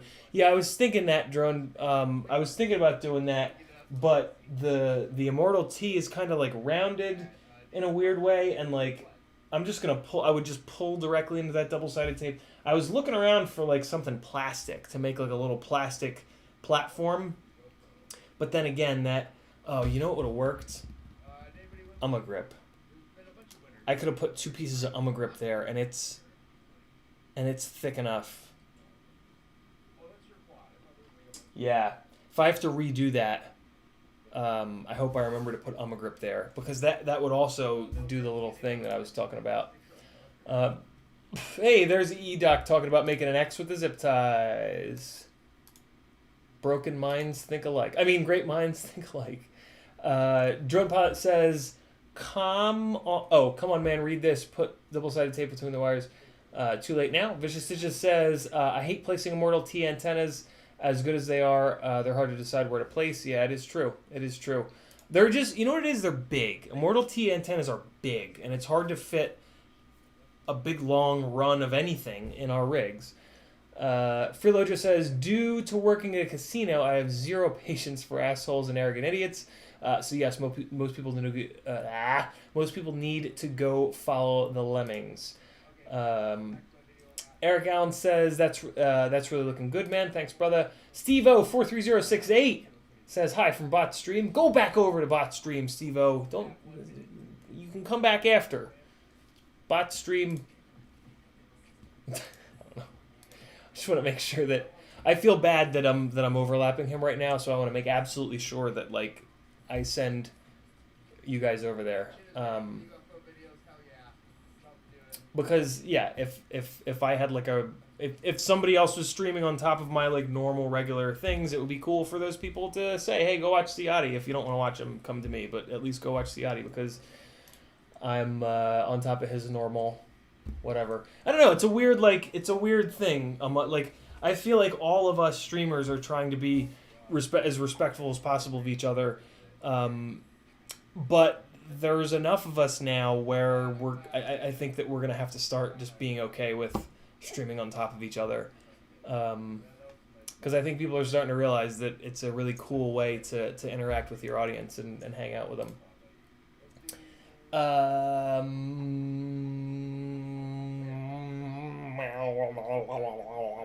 Double A's here. What's up, brother? Random FP says, just the tip. Bend it, fish it, fuck it. CiottiFPV 2021. There it is. Just the tip, bend it, fish it, fuck it. That's a t-shirt if I ever heard of one. Vicious Stitches says, I ordered shark bite last night. Why? I'm seriously, my face was being insane, but what, I'm truly interested, what's the use that you've found that shark bite is going to do better than DJI? Because I think there are some uses, but I want to hear yours, because, and I don't want to tell you what I think the use is, because I don't want to pollute you. I love Fat Shark as a company, and I want to figure out what shark bite does really well over DJI, especially because one of the local guys, Patrick P. Richard Scott, in the chat, he texted me a day or two ago. He was like, what's it going to take for you to get on, so he's on DJI, and I think he's getting frustrated with me never doing any DJI content.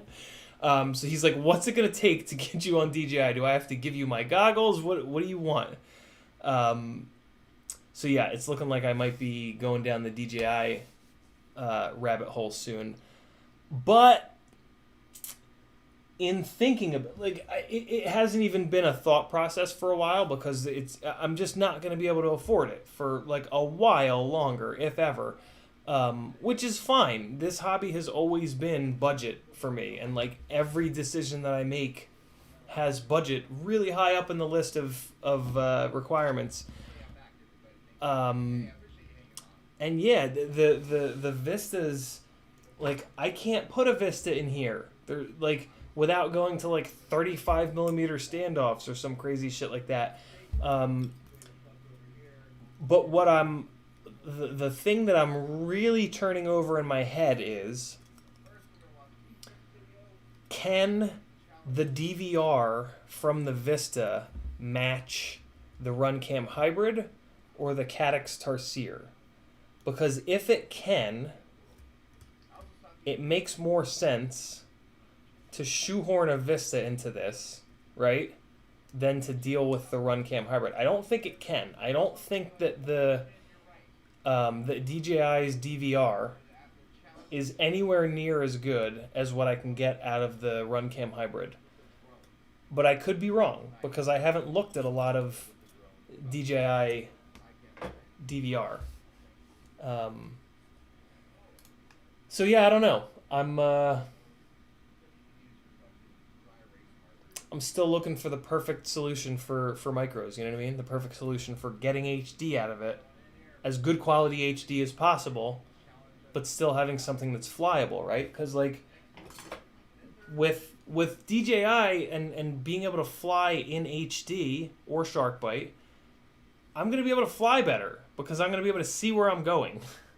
So how do I both be able to see where I'm going but also collect HD? Or is the Insta360 Go how we get HD? HD to cut edits with, right? Is that might be that might be it. Like that might be the solution. It's 18 grams. Apparently the Insta360 Go 2 is going to be 26 grams, 26 or 24 grams. I don't know. I don't know the answer yet. Trying to figure it out. KVFPV says, it was good talking to you the other day on Instagram. Let me know if you need anything. Sounds good. Remy Tim says, you nerd because you're in a Battlebots Facebook group. Toxic FPV says, confirmed CiottiFPV is building a BattleBot. He was checking to make sure his build wasn't visible. Yeah, it's down here. My BattleBots build is down here, apparently. Yeah, you want to talk about expensive hobbies, guys? Oof. There's a reason most of the BattleBots robots have a whole team of people rather than like one person. Holy shit, those things are expensive. Tombstone, I once heard Tombstone talk about, like, he's been in enough fights where he ran the numbers and figured out, like, basically what it costs him per fight. And it was hundreds and hundreds and hundreds of dollars per fight. That, like, obviously not every fight he breaks something, but when he breaks something, it's expensive as shit. So he can look at, like, all right, well, I didn't break anything for 3 fights, but on the 4th fight, I broke this $1,000 chunk of fucking adamantium or whatever the hell he's using for that blade. Or the motor inside, or the whole frame of the goddamn thing, right? Because everything is custom made. Yeah, BattleBots is an expensive hobby. Tiago says, laughing so loud, the BattleBots was only to mess with you. I knew you would get confused. Perfect. I assumed that's what it was, but yeah, it's always good to make sure. EEDoc says, take a hydration break. Maybe. If I do, you guys will see my pajama pants that I'm definitely not wearing. I'm definitely wearing normal adult clothes, like jeans. Frank says, I brush it off and pot/plan expor equals ser/revenge. Wait, what? Brush it off and pot/plan. I don't know what we were talking about. Donlad says, that's why I've never done the YouTube thing. I can't take the rejection. Yeah, I'm not as smart as you, Don. I walked right into it. Alexander is here. He says, get a 3D printer and make custom mounts. Someday, when if I can get into a house someday, I'll be all over the 3D printer thing. What is happening on bot stream right now? What is... So there's a quad with a string and an LED on the bottom. Why? I'm intrigued. The why doesn't really matter. Oh! Oh. Wow. That was unexpected. Yeah, what is that? Oh, God, it happened again. Oh, that man is... Tuner Taxi says, Team CiottiFPV stream. No. Go watch bot. All of you. Go watch bot. JFPV says, stream, baby. Vicious Stitches says, so I like whoops. I love my M75 V2 is going to take forever to replenish. Not a fan of DJI as a company. I think Sharkbite is going to be amazing. People trashed DJI for over a year too. Here's what's scary though, Vicious, is that first year that everybody was trashing DJI, in that year it was way better than where Sharkbite's at right now. I think people aren't trashing on Sharkbite because so many people love fat sharks, right? Because like most people have had fat sharks by now and have had a really good experience with them. So I feel like we're all kind of like biting our tongue a little bit when it comes to Sharkbite, because like, I mean, I'll know soon enough, but from what I've seen, it's kind of a mess. Not a mess. It's just unfinished and nowhere near where DJI was with V1. You know what I mean?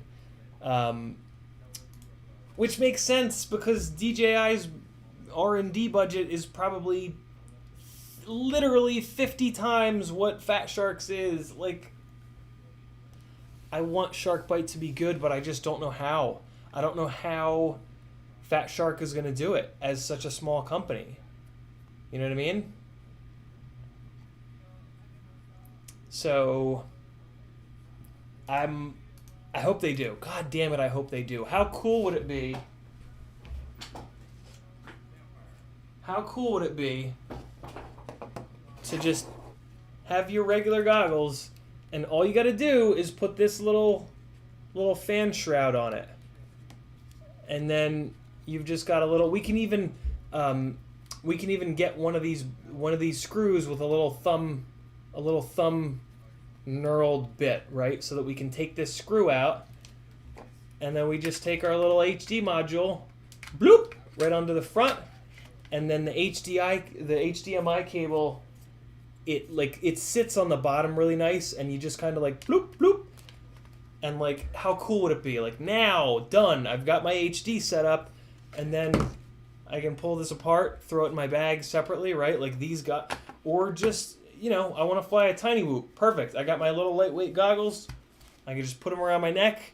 And, like, I've walked around in public like this. Like, people don't, especially if you, like, point the antenna down, people don't, like, yeah, like, I feel fine walking around public with these like this.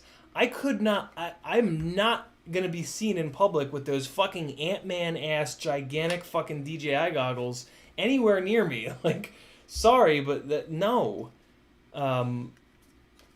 Yeah, this. Oh man, if they can do it, I'm so in, man. I'm so in if they can pull it off, but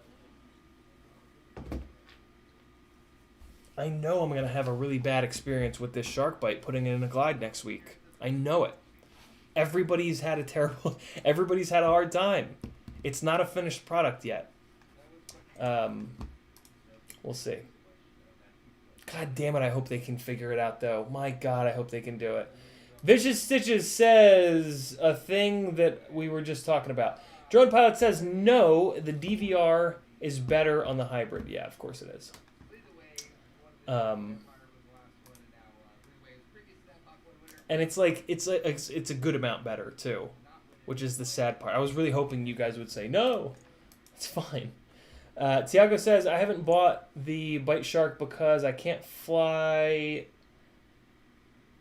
for small quads. DJI isn't an option. Drone. There it is. Drone Pod says, so in short, Vista is not as good as hybrid, but DJI Air Unit is. See, this is what I was hoping you guys would get from this. DJI Air Unit is, but it can't be put in small builds. Yeah, makes sense because onboard DVR versus. I guess what we need is a Caddx Vista with a goddamn SD card slot. J. Drones says, is BattleBots like Robot Wars? Pretty much exactly Robot Wars, J. Drones. Yeah, Robot Wars being the European version of BattleBots. Robot Wars hasn't... I have followed BattleBots and Robot Wars and like every single robot fighting thing for a long time. I don't know what it is. I just think robots fighting is the most interesting like combination of violence, anger, technology, engineering, and at the end of the day, like everybody's cool and everybody goes home, you know. Go-Kart Mozart says UFO Botcoin challenge. What's that mean, Go-Kart? Toxic FPV says have been investigating into BattleBots putting a team together. Confirmed. There it is. Toxic, are you doing that or are you saying that I'm doing that?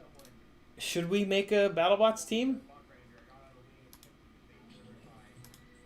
I wouldn't be able to fund any of it. I'd be willing to move the stickies around maybe. No, I don't want to do that. I'll watch. If you guys want to start a BattleBots team, I'll watch. How about that?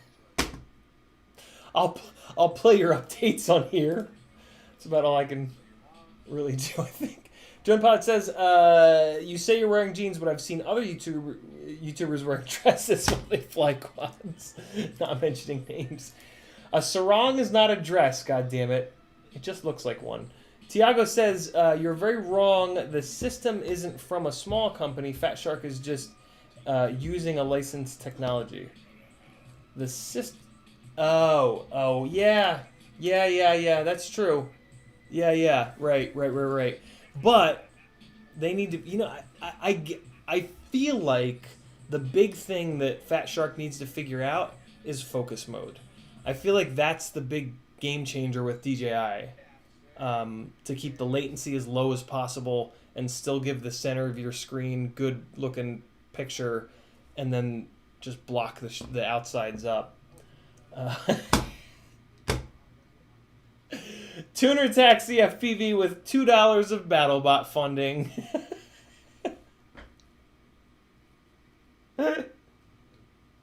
You assholes. Don't do this. Don't do this to me. Oh, shit sticks. That's great. J Drone says, I'm so in if they can pull it all off. If they can pull it off. It's 2021. That's what she says. Vicious Stitches says, what's your go-to antenna for goggles? I am a huge fan of TrueRC. TrueRC everything as far as I'm concerned. They're a Canadian company, and they're not crazy. The owner of the other big antenna company has some kind of destructive beliefs, and yeah. TrueRC. Hugo from TrueRC is an awesome dude. He's not a nut job.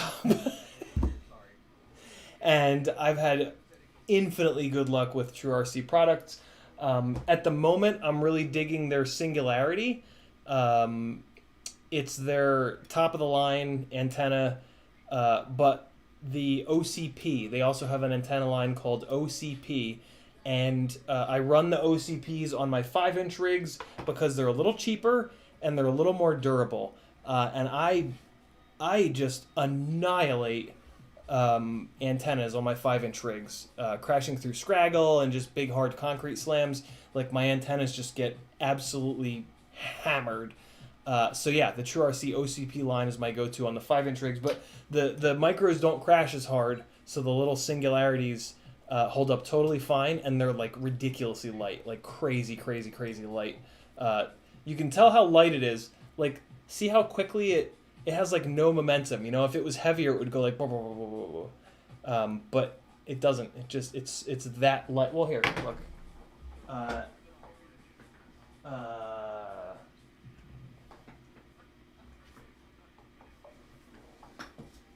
Compared to an Axie, see how it keeps wobbling, you know, because it's heavier.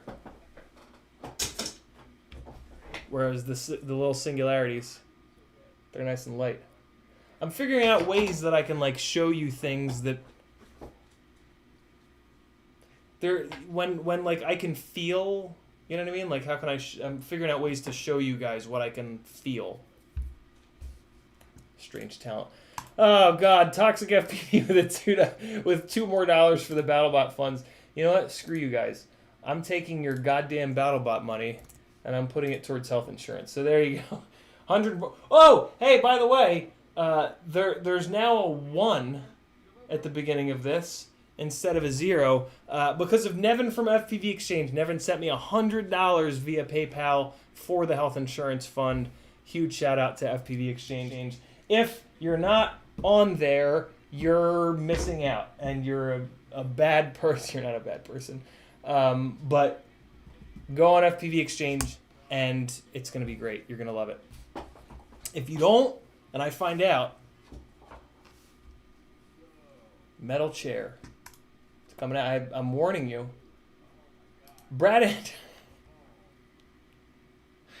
Anderson says BBF. Battlebots Fund. Now it's got a name. Great. No. There it is. I already spent it on health insurance. Family Guyver says put FPV on the Battlebot.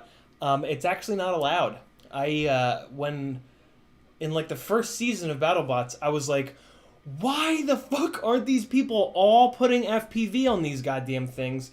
It's not allowed, and I don't think it would survive. I think they get hit so hard that it would just explode. My God, the amount of G-force that those things put up with puts our shit to shame, dude. The man, I really want to go to see the filming because like. Apparently, a lot of the audience has to wear earplugs because the hits from those things are that loud. Like the big like energy weapon on armor hits are apparently like a bomb going off. And like next time you watch BattleBots, like you'll notice a lot of people wearing either earplugs or full on like headphones. Not noise canceling, but you know, just like earmuffs because it's supposedly really loud in there. Which just makes it that much more insane, which I love. I think I'm caught up on the chat, so I can do some more moon goat work. What's up, Hot Point Hoodlum? I haven't seen you in a minute. Hope you're well. All right. Bot is back in the corner. Everybody go watch Bot. I am on top of his time right now. He gets priority. That's the way that it should be. And he's a really good friend of mine. Let's do motors. Let's zippity zap some motors on here. What do you guys say? So I don't think I'm going to do, I know it's blasphemy, but at this point, but I don't think I'm going to do race wires on this because I don't really think there's enough room. These are a little bit shorter of a race wire, and I could get away with these, but yeah, I don't know. I think I'm just going to skip them for once, and then as I break these motors, I will then put them on. So I am going to zip tie like that. There's an interesting sort of way to protect the motor wires on these arms, which is kind of cool because of the layout here, and it's basically to do this with them. So yeah, I think I'll do that, and then I'll just send this fella over there. So let's cut that guy. at least put a little mark. And then take this little guy here. Put him up at an angle. Alright. I'm not cutting all the way through the wires, but that's okay because I just want to leave a little mark right now.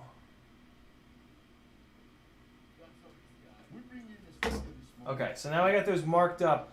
The front and the rear arms sit a little bit different, so what I'm going to do is chop that down, and then I'm just going to take another one and just mount them up like this. Not mount them, but hold them like this, and then cut the other set of wires opposite so that I can do both front motors. And that should save me a minute or two. Or not, because this is just not cooperating. I don't think that's actually going to save me any time. I think I can just go like this, relay these motor wires down, and just redo what I just did. Yeah, this is fine. This is fine. One. And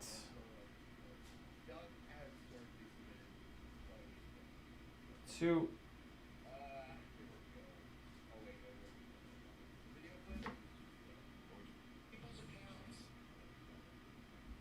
Not having the motor wires super long and having like all this extra wire floating around is a big deal in my opinion. I really like motor wires to be cut pretty damn close to being perfect, just so that there's less chance of them getting hung up in the props, because it's just such a goddamn nightmare when motor wires get up in the propellers. Like it's just such a bad situation.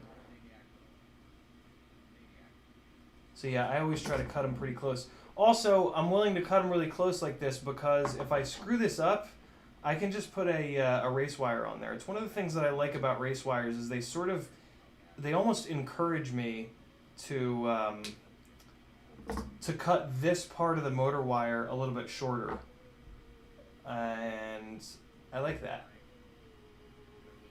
I like having that short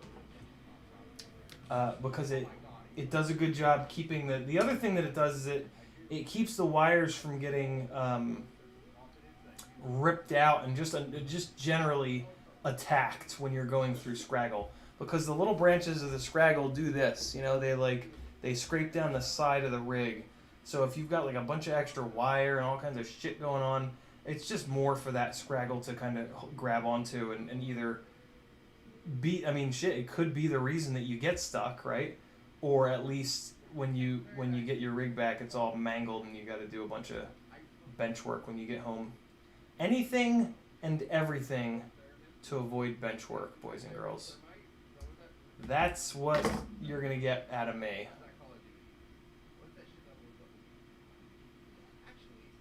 Because bench work can eat me.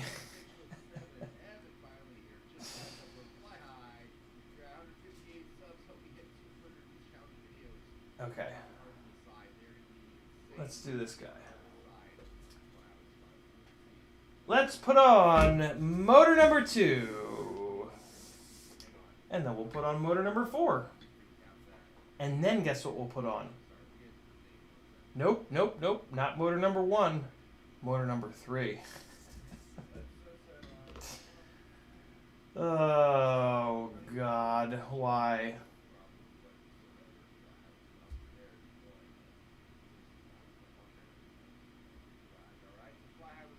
Don't do what I'm doing. Use your fingernails. If you're going to use a tool, just leave a tiny little mark in it. And then use your fingernails. I'm just trying to get this done quick. Best bet is to not touch the insulation with metal at all, if possible.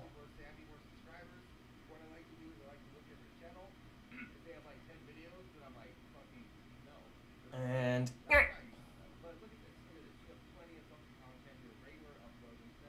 Ah, that's cool. Bot is spreading the love and calling other people's channels out. Very cool.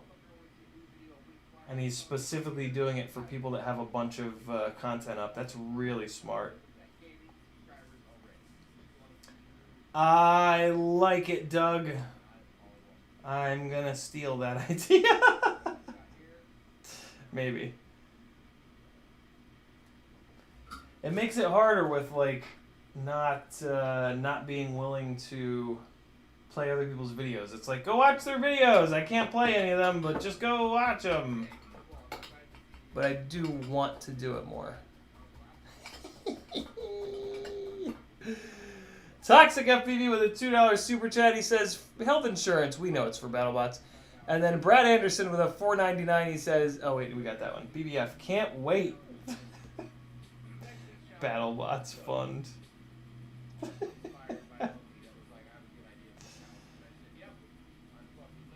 Alright, let's do some tinning here. You guys might not be able to see this, but I'm just tinning wires. Nothing really too exciting.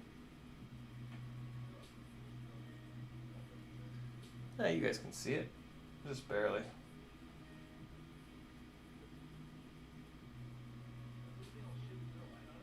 I didn't think I was going to have enough solder to do this, but apparently just enough.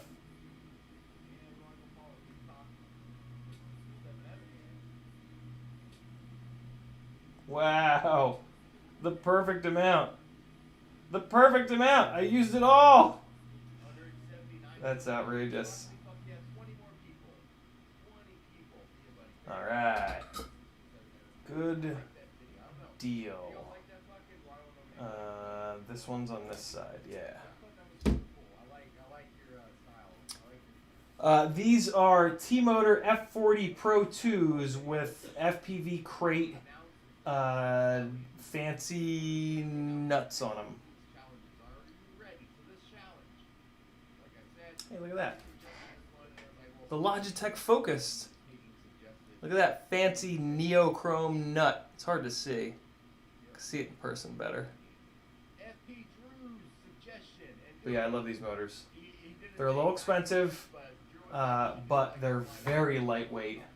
And the only other really lightweight motor option is the steel V3s, and these certainly seem to be about 1,000 times more durable than those. Every single person, including many people that I really trust with their opinions, have told me that those, all of them, all of the steel motors are just horrendously fragile. And a lot of those people still use them because they're just super fans of Steel Davis, and that's completely fine. But I'm a fan, but I'm not that much of a fan. There are other, yeah, I mean, I'm not that much of a fan, sorry. I'm gonna run something that performs really well first and foremost. And these motors seem to have more power. I mean, those motors are designed to be super smooth, and typically with that doesn't come a focus on power. And I've flown them. I've flown those motors, and I found them to be a little bit down on power. And these are not. These T-motors have plenty of it. And then if they have too much, you can just motor scale them down, right? That's the real advantage of using a motor that makes a little bit more power than you need, is that you can just scale it down a little bit. Which I guess you could do the same thing with the steel motors. You could run like the white ones, the 2400s on 6S, and then just scale them down. But with these T-motors, if you run the 6S KV, they make enough power, in my opinion. The big thing though is the durability. Man, like I always wanted to run the steel motors. I was so looking forward to it when I got into 5-inch rigs. But then like everybody that was running them was just like, yeah, these are so fragile. And I was like, okay, well maybe the next version will be a little bit short. So the version 1 was very fragile because it only had a 4mm motor shaft, and then the version 2, I think the version 2 they stuck with the 4mm motor shaft, so they were still fragile because of that. The version 3s, I think, is when they went to a 5mm motor shaft, but there was something else. There was something else about the motor that made it kind of fragile, and I heard it from like a couple people in a row that I trusted, and I asked Steele about it, and he just said, they're fine for me. And I just kind of went, okay, I'm not running those motors. And that was sort of that. Yeah. Any of you guys have any experience with those motors? Maybe some good. I would love to hear someone that says that they're fine. I haven't come across that person yet, though. But I would love to hear that. Just to offset a little bit the fact that everybody else seems to say that they just break every time they crash.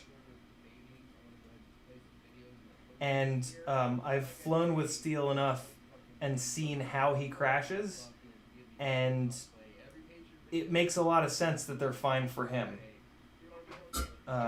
Because he has this sort of supernatural ability to, right before he hits something, sort of gather it up and get some thrust pointing towards that object so that he doesn't hit it as hard as the rest of us.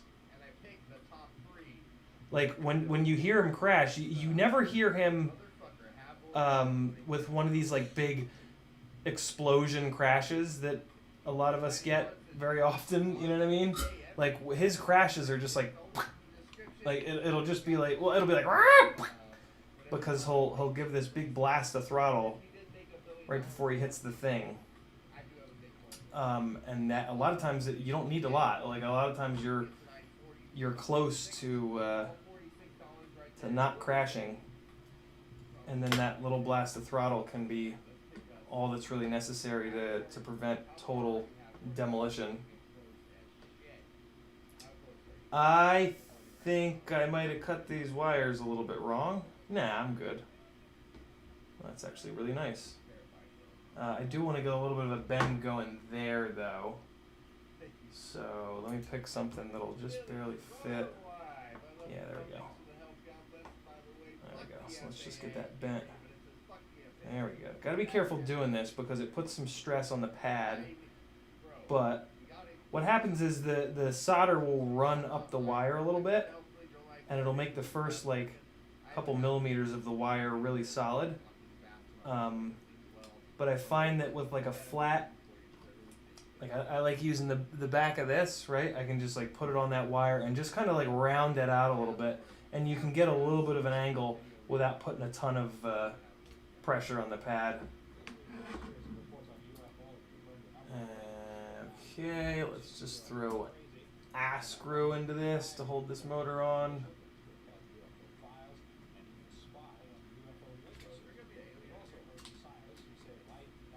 There we go. Cool. Motor 4. How are you feeling today? You ready to get soldered up? Jerk.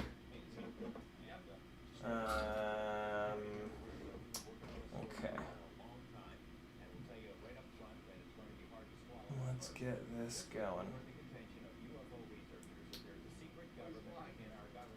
The way to have less solder travel up the wire is to put less heat into it. So the quicker you can be on the wire, the less, especially when you're tinning. When you're tinning the wire, that's really the moment that you can prevent a lot of the solder from going up the insulated part.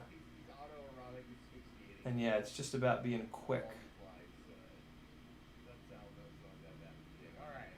But the problem with being quick is it increases the chances of a cold solder joint. So it's a little bit of a dance.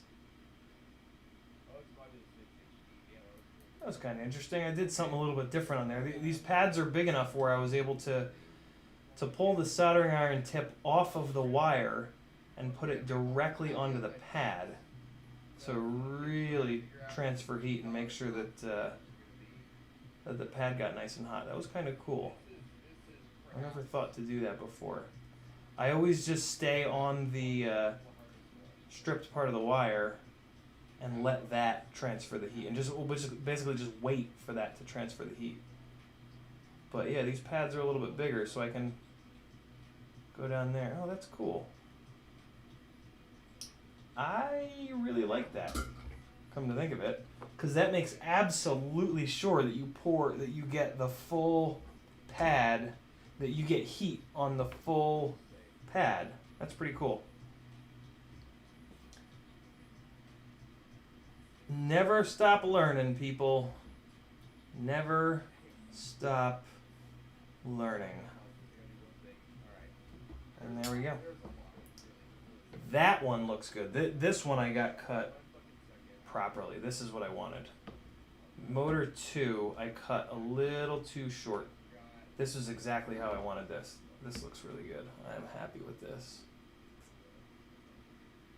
See if I can do these last two in the same way I did this one. I think I've done it. I think I've narrowed it down. There we go. Front motors are on. No, I'm not going to do that again. We did that once. I'm not going to sully the reputation. Well, here's the thing, though. I want to finish this. I want to finish this build Sunday or Monday so that I can do it with the giveaway, and so that I can, yeah, put like giveaway in the title of the stream and stuff. All I have left is an ESC cable. Let's do the ESC cable because that's kind of boring. So if I can leave 2 motors getting soldered on, everything being plugged in, and the full Betaflight setup, that's a good like finish to the build, right? Right?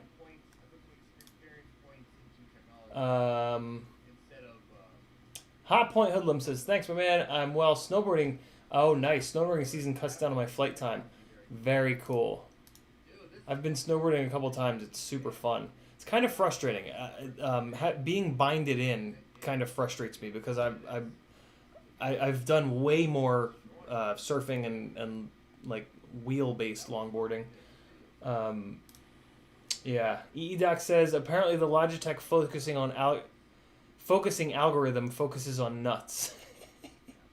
BeefTube says I've wanted to buy Ethics motors but can't bring myself to do it. He has other products that I'll buy though. Yeah, me too. Me too, BeefTube. I looked really hard at the Konasti 2407s for my latest 6-inch build, but went with Lumineer instead. Yeah, I'm very suspect of TBS's motors because of the steel motors, and I don't see a ton of people running TBS motors other than Bots motors really, and I don't think his motors are made by the same place that makes the rest of the TBS motors. So, Feral FPV says Ethics pencil pouches are overrated too. Yeah. They're not that expensive though, and if you look at what a pencil pouch costs, it's not that much more money, and it is nice that it has 3 separate things and it looks cool and you're supporting the hobby, right? J Drone says, is it possible or even a good idea to motor scale to 50%? For example, Flywoo 1202.5, 11.5 on 3S 2.5-inch tri-blades. Asking because sometimes I fly lighter 2S. And 6,500 kV aren't enough. Jay, 50% is supposedly too far. Supposedly, you really don't want to motor scale lower than like 75%. I've gone lower. I've gone down to 65%, and it seemed to be totally fine. But 50% is really low. So I might, yeah, I feel like I want to advise you to maybe not go all the way down to 50% and just to figure out and just to like choose, like choose which battery you're going to fly on that rig. Or maybe it's fine. I haven't done it. I don't have a setup where I can go down to 50% and fly it in any kind of like a normal way. Anything that I have, if I scale to 50%, first and foremost, it's not going to have enough power, and I'm not really going to be able to like tell if it's okay. You know what I mean? Because it's going to have so little power. I would love it if you did it and then let us know. But yeah.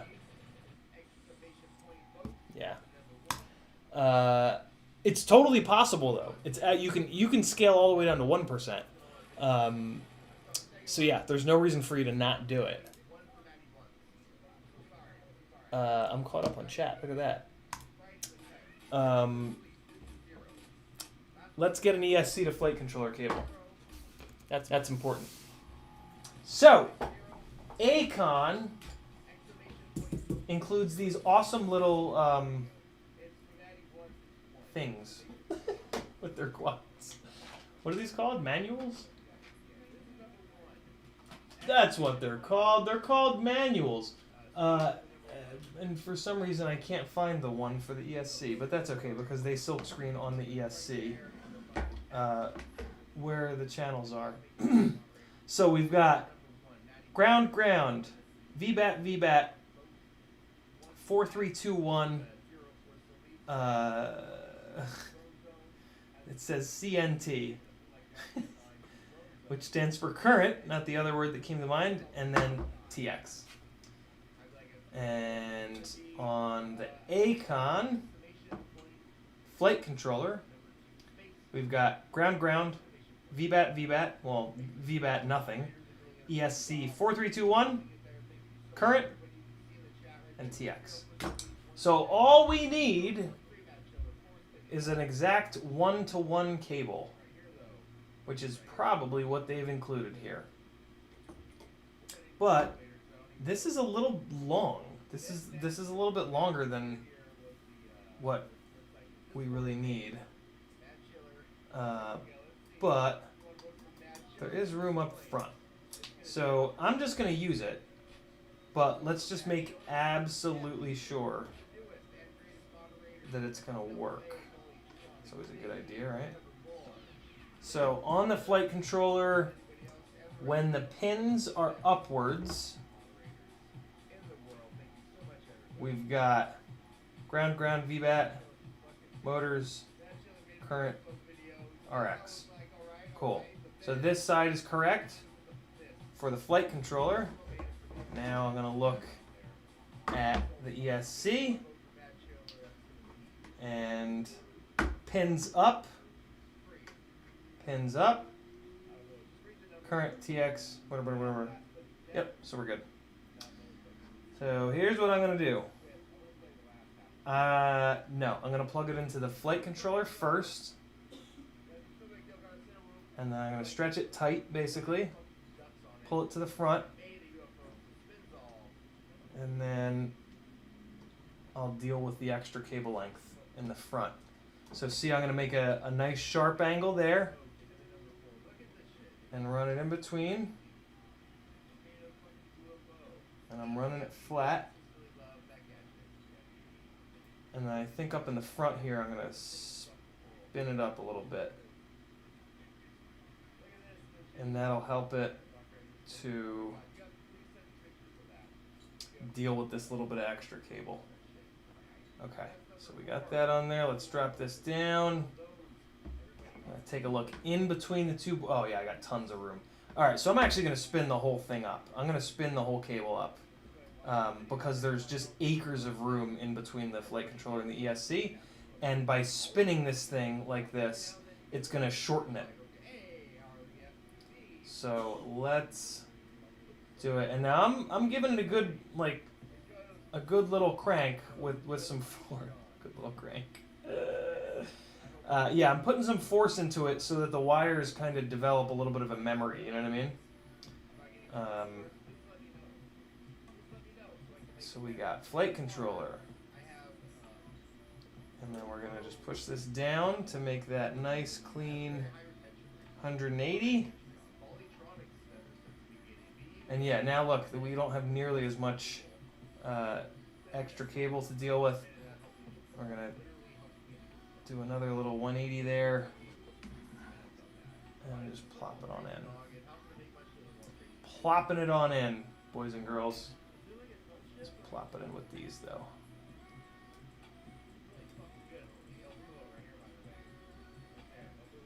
There we go. Okay, cool. And all right.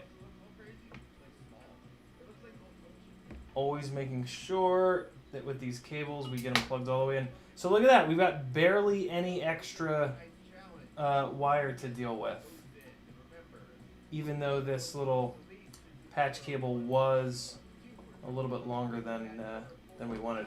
And then one last look in between, make sure that it's not touching the flight controller at all, which it is not.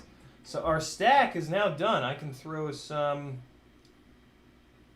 screws on top, and we are all set. I don't think I'm going to use these, though. I think I'm going to use nylock, just for a little bit of extra security. Okay. Do I have regular nylock, or do I only have these wacky ones? Nah, we got some regular ones. 1, 2, 3, 4.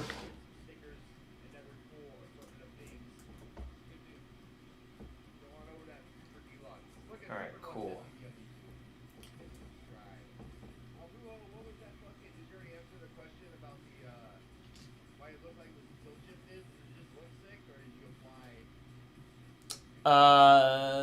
Layman board is scaling all the way down to 65% on his 7-inch.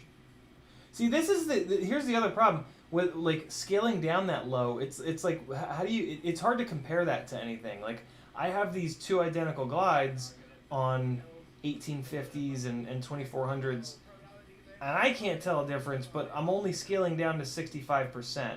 Although what's interesting is, apparently 65% is below, like, farther than everybody says you should be scaling, if you don't want to run into issues. And yeah, I can't tell a difference. I don't have a driver for these guys, I don't think. How's that? What are these? These are actually like M3, right? This driver won't fit, right? No. Yeah, that's annoying. I don't have a, I guess it's a 5mm driver. What I do have, though, is a little wrench. Oh no, is it a 5.5? Wait, damn, I think it's a 5.5. That's this wrench, right? 5.5? Oh yeah, look at that. Wait, no, it's not. No, it's not. That wrench is just a little too tight. This wrench is a little loose. But that's fine.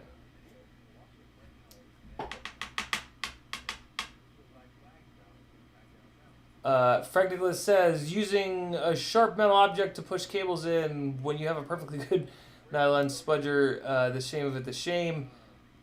Yeah. Yeah. The spudger didn't fit in there right, though. I had my reasons. Battlebots says, the M3 nuts are almost always 5.5. Yeah, right? What the hell? Why is it not? But, like, 5.5 is not is definitely loose. Like, look at that on there. That's definitely loose.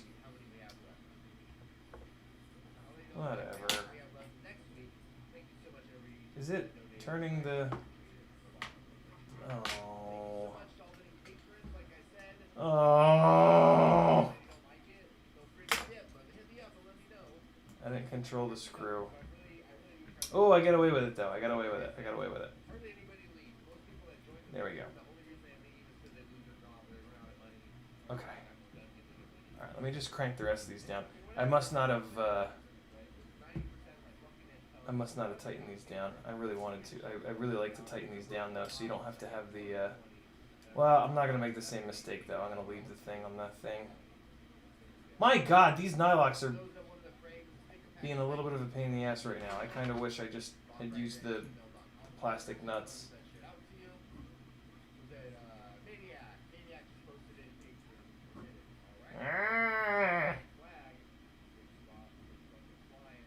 This feels strange. This feels weird doing it like this. Gotta be honest. With a legit wrench. But the nylock is like fighting me. I can't do it with my grizzly hands. So I gotta do it in this weird way with this weirdo carburetor wrench. Oh god, what in the hell was that about?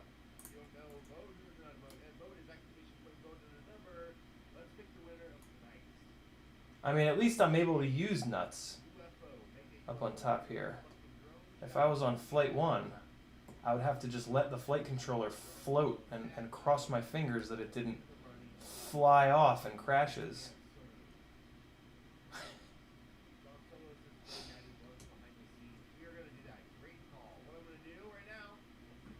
Alright, I might tighten those up a little bit more in a minute, but for right now, just gonna come around here and do some of the other ones.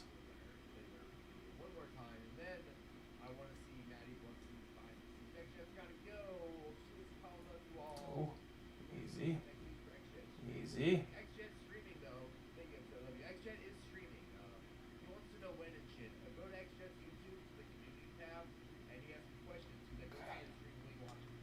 Alright, we're getting there. We are getting there.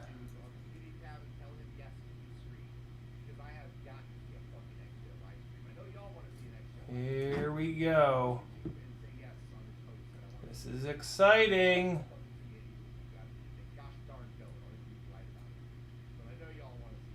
Alright. Alright, so let's see where we're at with...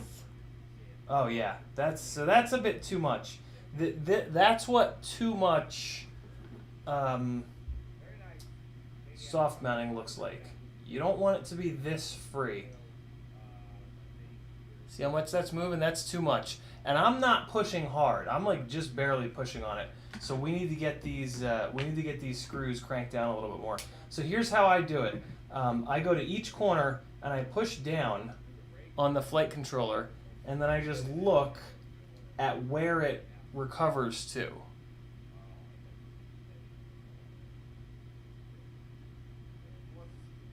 So when you push down, you can see it move down, and then you want it to recover to the same spot every time. And these are not. I know it wouldn't focus, but just pretend like it would. And then send Logitech an email that says, make a better product, you donkey rapers. I want to be able to see what my buddy CiottiFPV is doing. Oh, and by the way, sponsor him if you make a good camera. Oh yeah, much better. Much better. Not quite there though. It's still, I still want to put another little bit of a turn into it.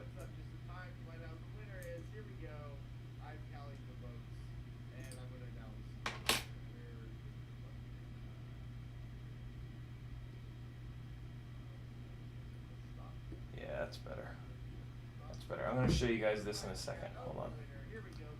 Let me just get all 4 of them to where I want them.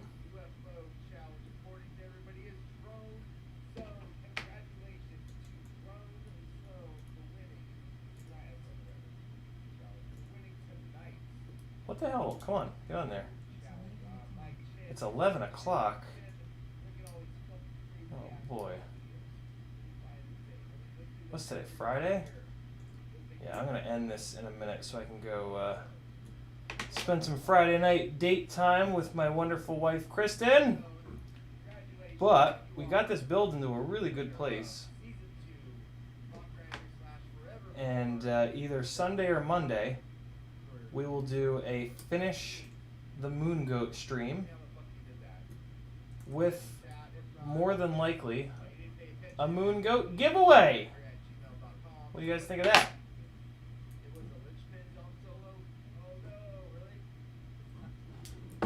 Alright, so now, oh my god. Alright, yeah, you guys will definitely be able to see the difference.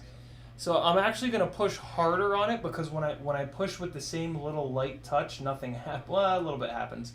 But yeah, pushing a little bit harder on it, now you can see. And then in here, while it's focused, so you see when I push down, it comes back to the same spot every time, and there's no gap above it when it pops back up. And that's what you want. You want to make sure that, basically, you want to make sure that the flight controller is going to stay in the same spot. If there's too much motion and it can like vibrate up and stay up like that, that's not good. It's going to throw off the gyro, it's going to throw off the accelerometer, it's not good.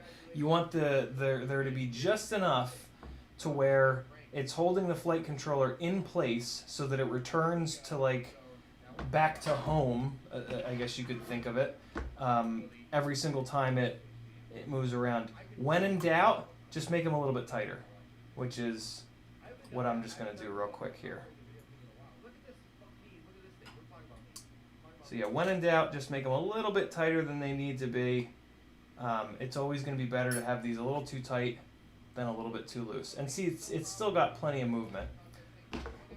So there we go. We're going to do 2 more motors and smack it all together, put all the hardware in,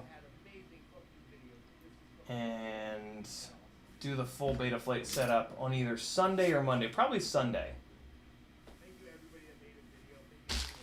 Probably Sunday. Maybe.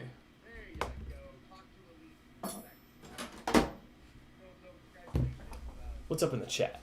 What are you guys talking smack about in the chat over here? Layman Board says, I love when you build. You always motivate me to do something. What color should I put the race wire LEDs to? I'm a big fan of purple and red. But everybody's got their own kind of color. The purple LEDs are not very bright. The red ones are. The red ones are very bright. Red ones they're a good color. There's a lot of red propellers. I try to pick a color for the LED wires that's like near the color of propellers that I think I'm gonna run, because if you run a red LED race wire and then a red propeller, oh man, it lights that whole propeller up and it looks really cool. So yeah, whatever color propellers you're flying, maybe. You're probably flying gray though. Most of us are flying gray nowadays. So at that point, any color. Tiago Ramos with potentially the last comment in the chat, in the live stream I should say.